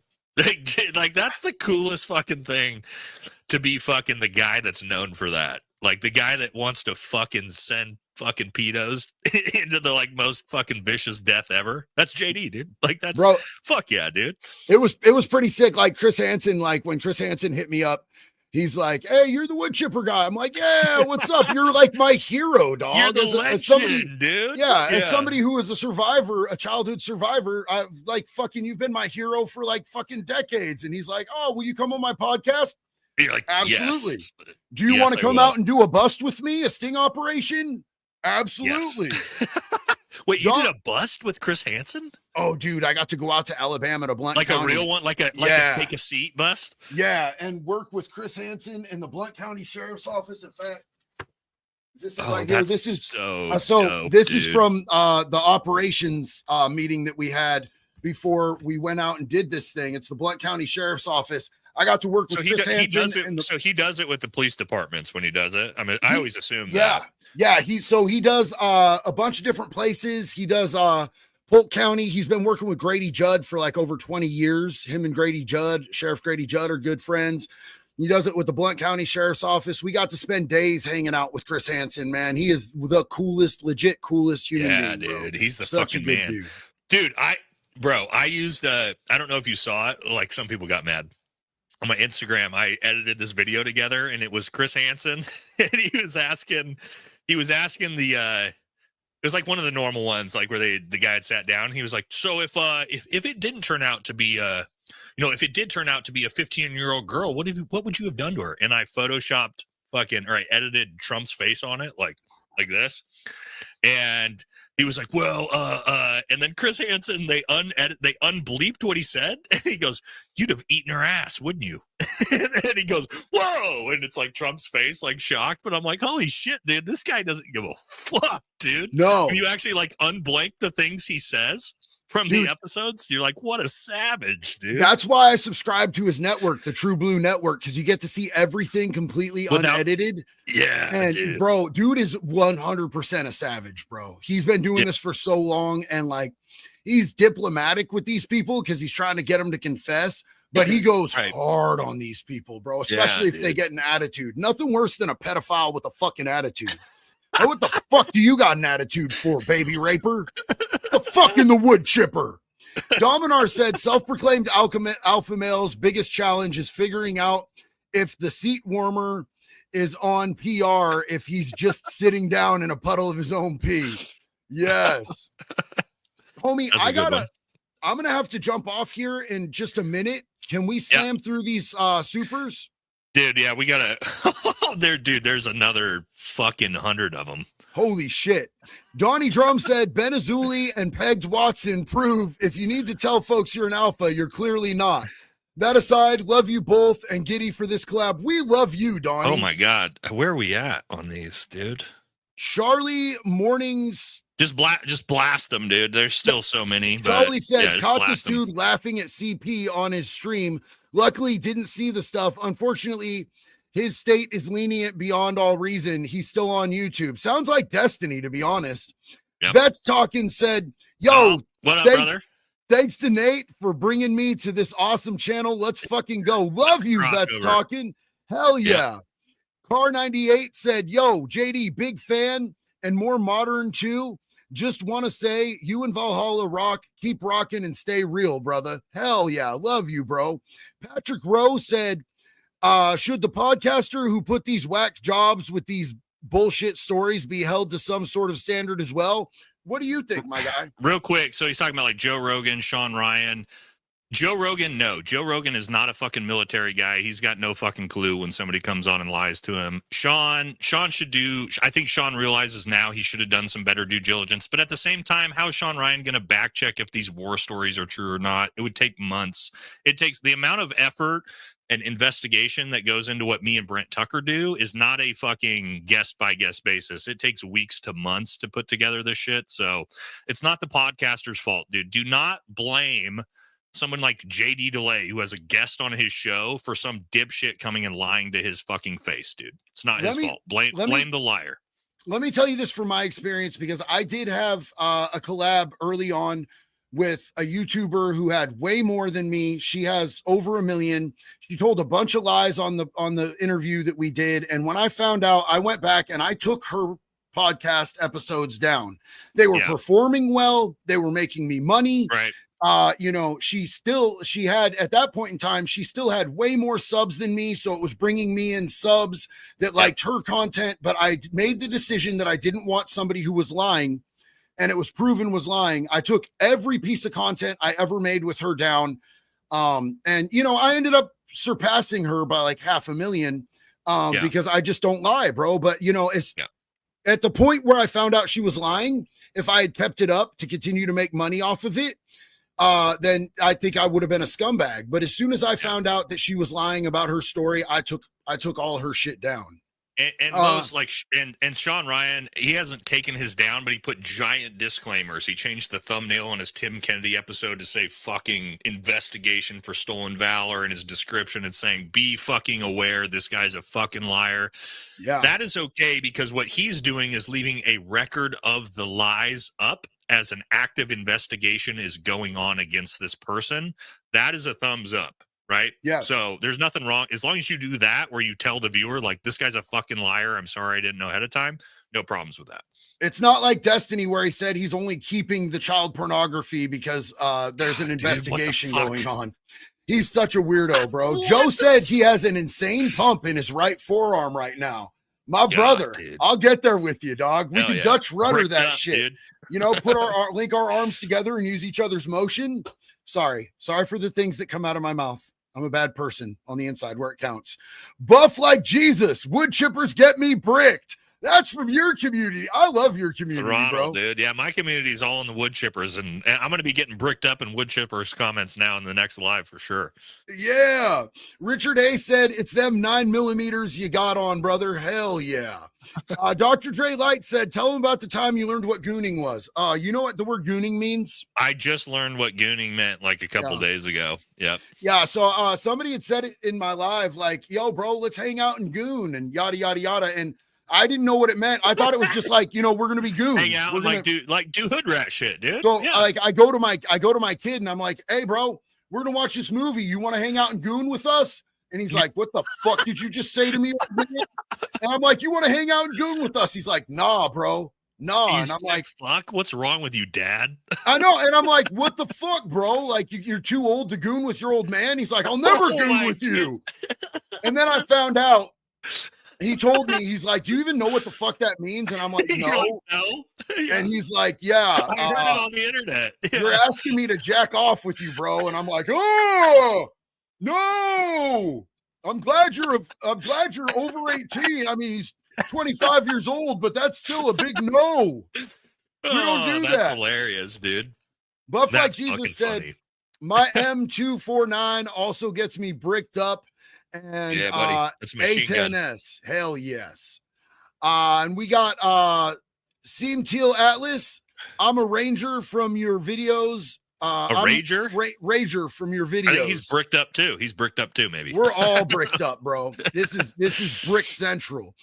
Timothy McGee said, my question is, if Shrek did whatever he did with his ex, why didn't he get dishonorably discharged? I listened to Shrek, but I never did believe what he was talking about. Great question. So there's a deeper part of the story of this that goes into, I can't really talk about it now, but the people in command who are in charge, somebody very famous, you already, if you watch the documents, saw who that was about to be appointed to Special Operations Commander. And when this all broke, they basically needed to get the fuck rid of him. So what they did was they hammered all the punishments through. They kicked him the fuck off force brag, got him off the fucking unit, and basically just buried him somewhere else and forced him out to retire so that he wouldn't be a image problem for the unit.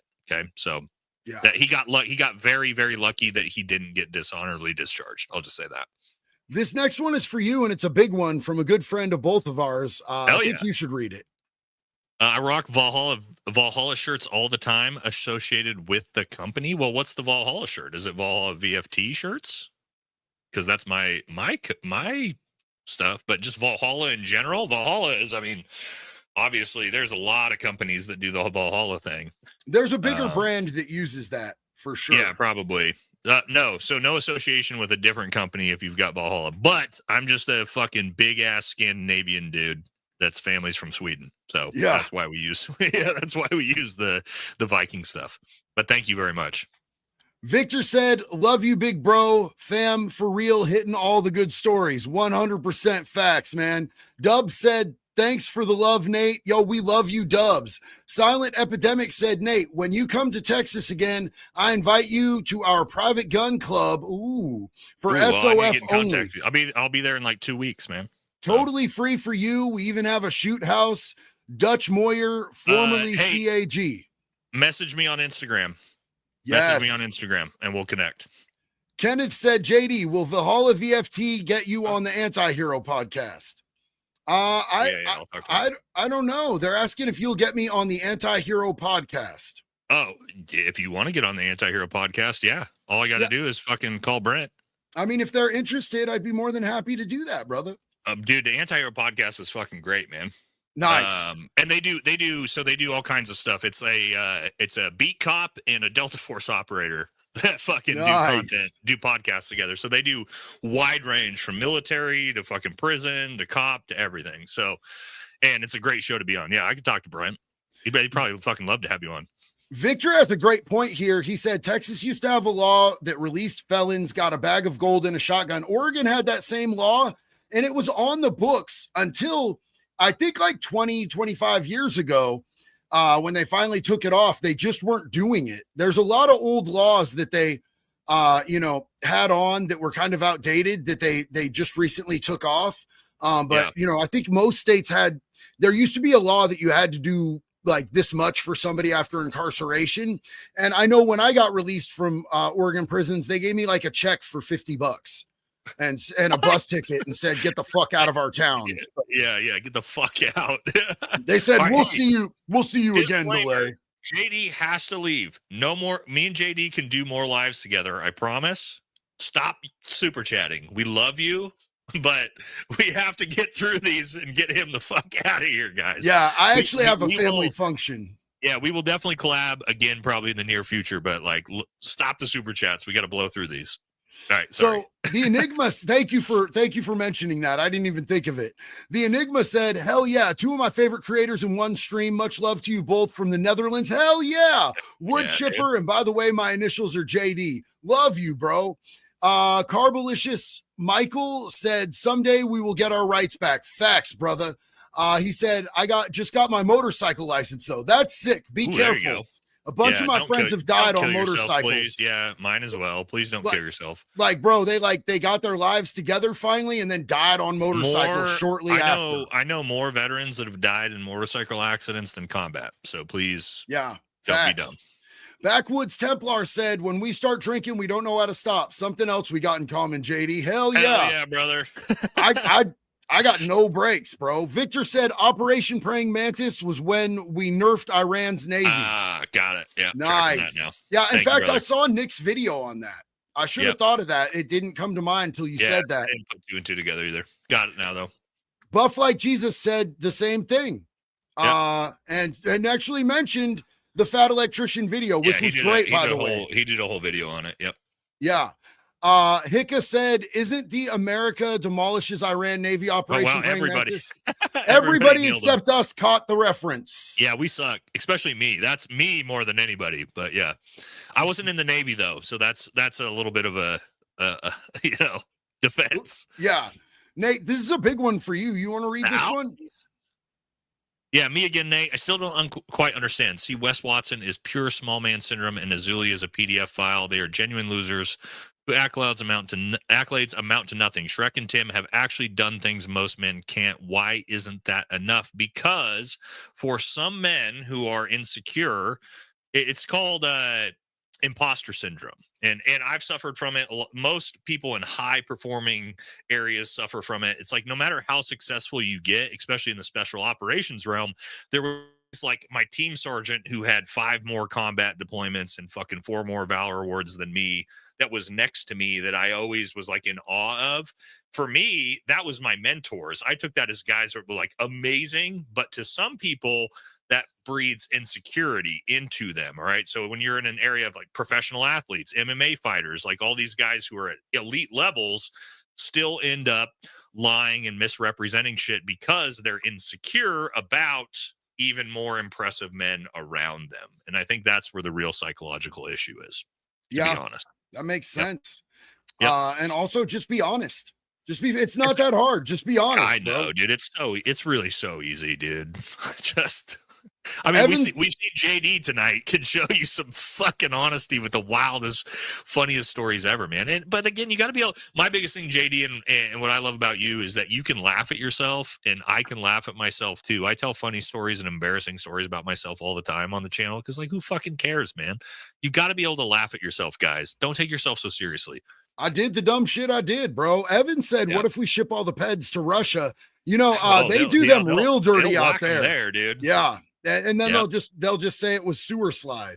Victor said, now send Russia the peds to the sun. Yes. Yep.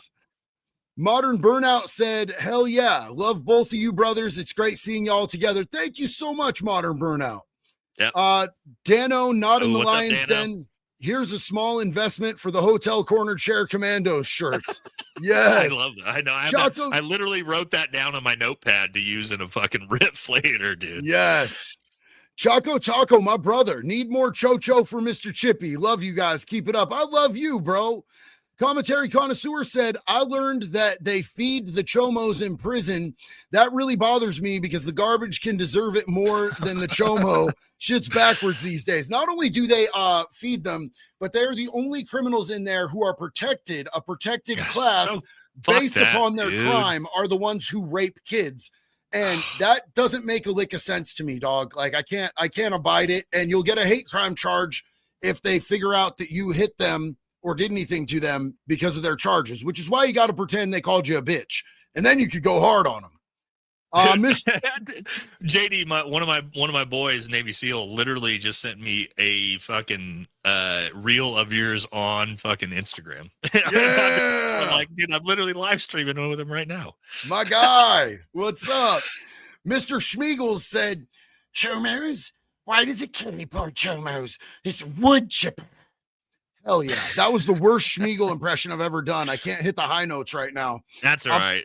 My throat's blown out like Wes Watson after he's been on that prison yard, brother. Shit, dude. Tim Erkins, Wes Watson. Old throat goatee waddy. Tim Erkins said A10, 30 millimeter, and CBUs using pedos as moving targets. So A10 is our like most nasty fucking close air support aircraft that we have that will absolutely Swiss cheese and eviscerate a fucking human being, dude. So that's like a big boy wood chipper right there. Victor said you do support a politician, our greatest veteran, and what he's talking about is Brandon Herrera. Baby. Brandon Herrera may be running for a seat in Congress, but he has asked that we do not refer to him as a politician because he thinks politicians are pussies, pedophiles, and I shouldn't say the rest because I don't want to fuck up his chances of getting in there. But he does not want to be associated as a politician. Brandon's a good man, dude. And he's actually the type of person that we need in there. Unfortunately, and it's why he's going to have a struggle winning is because he's a good man. And so unfortunately. He was Ben Azuli's dick size close to getting in last time. It was like a centimeter away. So Buff Like Jesus said, wait a second, you're telling me AI can make my fight extravaganza happen? Shut up and take my money. Bricked the fuck up, Nate. Triacon or Trichicon or EOTech, both, brother. Trichicon fucking sights on all my pistols. I'm an RMR guys, and then EOTech Gen 5 on my rifles. Both. Nice. Yep. Nice. Dat Boy Dipsky said, yo, JD, I commented a couple times, but I really hope you could see this. There's a private school in Volusia County allowing preds around kids. Please help. What? Which one? Which one? Oof. Which one? I feel like that he should message you. Yeah, message me on IG, bro. Message me on IG and let me know because like I still have friends with kids in school out there, bro. Brent Foshi said, I love both of you guys and I'm a committed leftist. Policy only. Let's work together and waterboard our way through the Epstein list. Fuck yeah, brother. Fuck I'm yeah. all about it, dude. Don't a second think that like I don't. Bro, I love so many people that are complete and total leftists or are super far right. Like, I think that, like, I personally don't believe we have actual parties as far as, like, when it gets to the highest echelon. I think that it's all a show. It's a uniparty. I love the American people, bro. I'm for the people, not the left party, not the right party.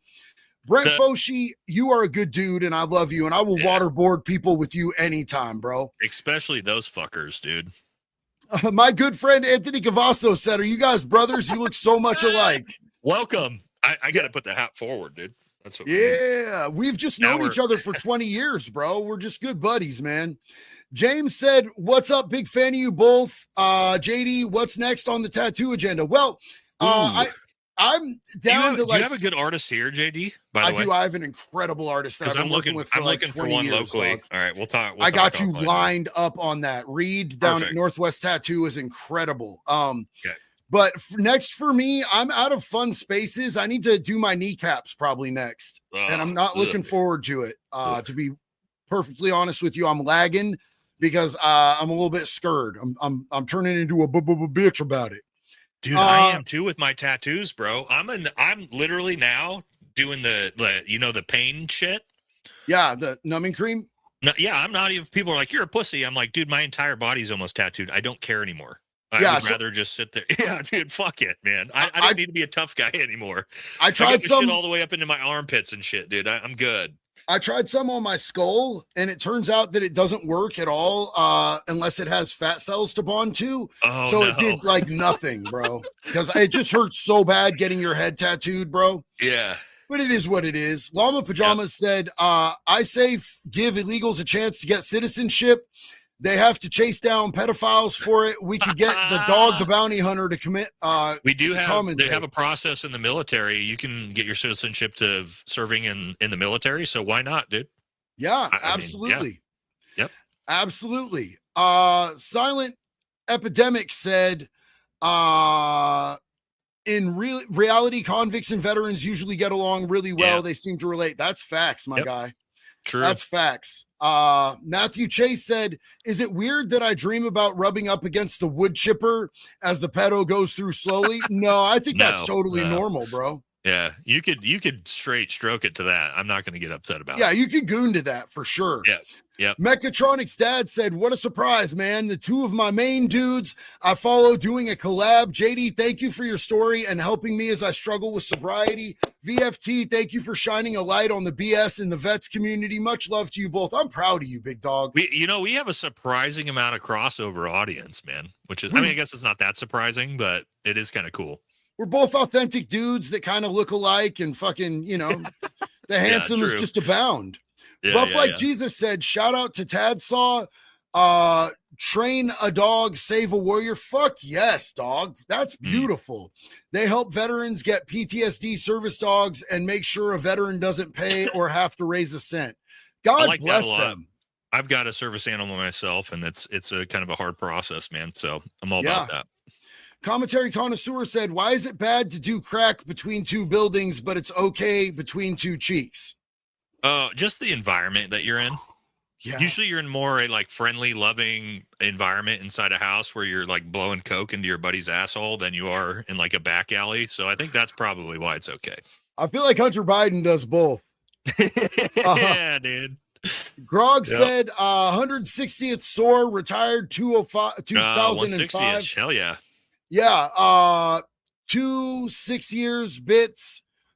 For A and B, because PTSD is a thing. The only difference between the army and prison is the uniform. My guy, I love that. Thank you for your service. Romello Cox said, JD, have you heard about the murder of Angelina Resendez? The Navy soldier, Resendez? The Navy sailor who was killed by another sailor in Norfolk, Virginia. I have not. I haven't heard about that one either. This tragedy could have been prevented entirely if this maggot was sent to prison. I'm all about sending maggots to prison, dog. As somebody who's been to prison, I needed to go to prison, and I wasn't out there killing people or putting my penis places it didn't belong. I was just getting into cars that didn't belong to me, and I needed to go to prison.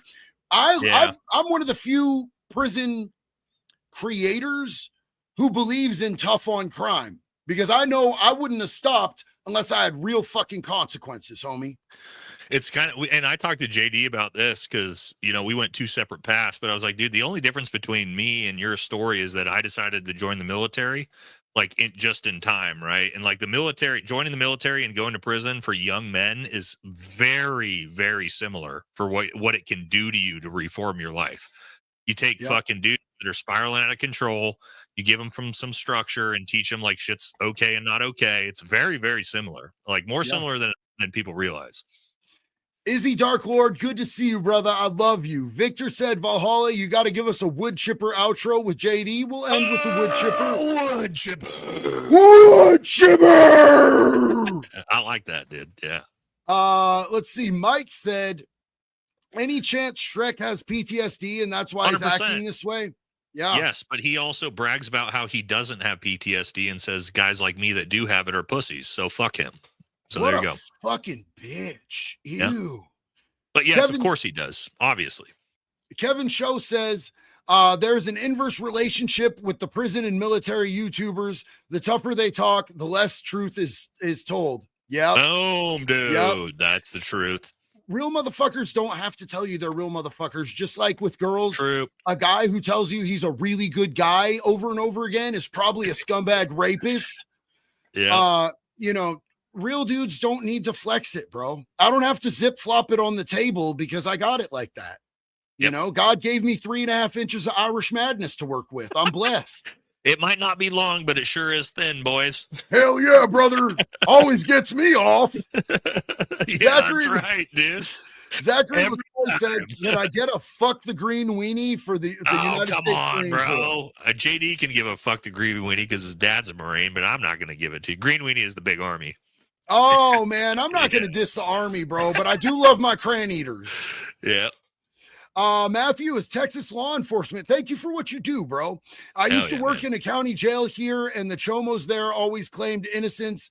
They get away with a lot in these liberal counties. Look, man, I'm going to tell you right now, I've never met a pedophile in prison who actually admitted that he was a fucking pedophile. It's always like, it's like my girlfriend said that, and it wasn't really me. I was changing the diaper, and my hand slipped up to the wrist. And they've always got some fuck ass story that you can tell is bullshit, bro.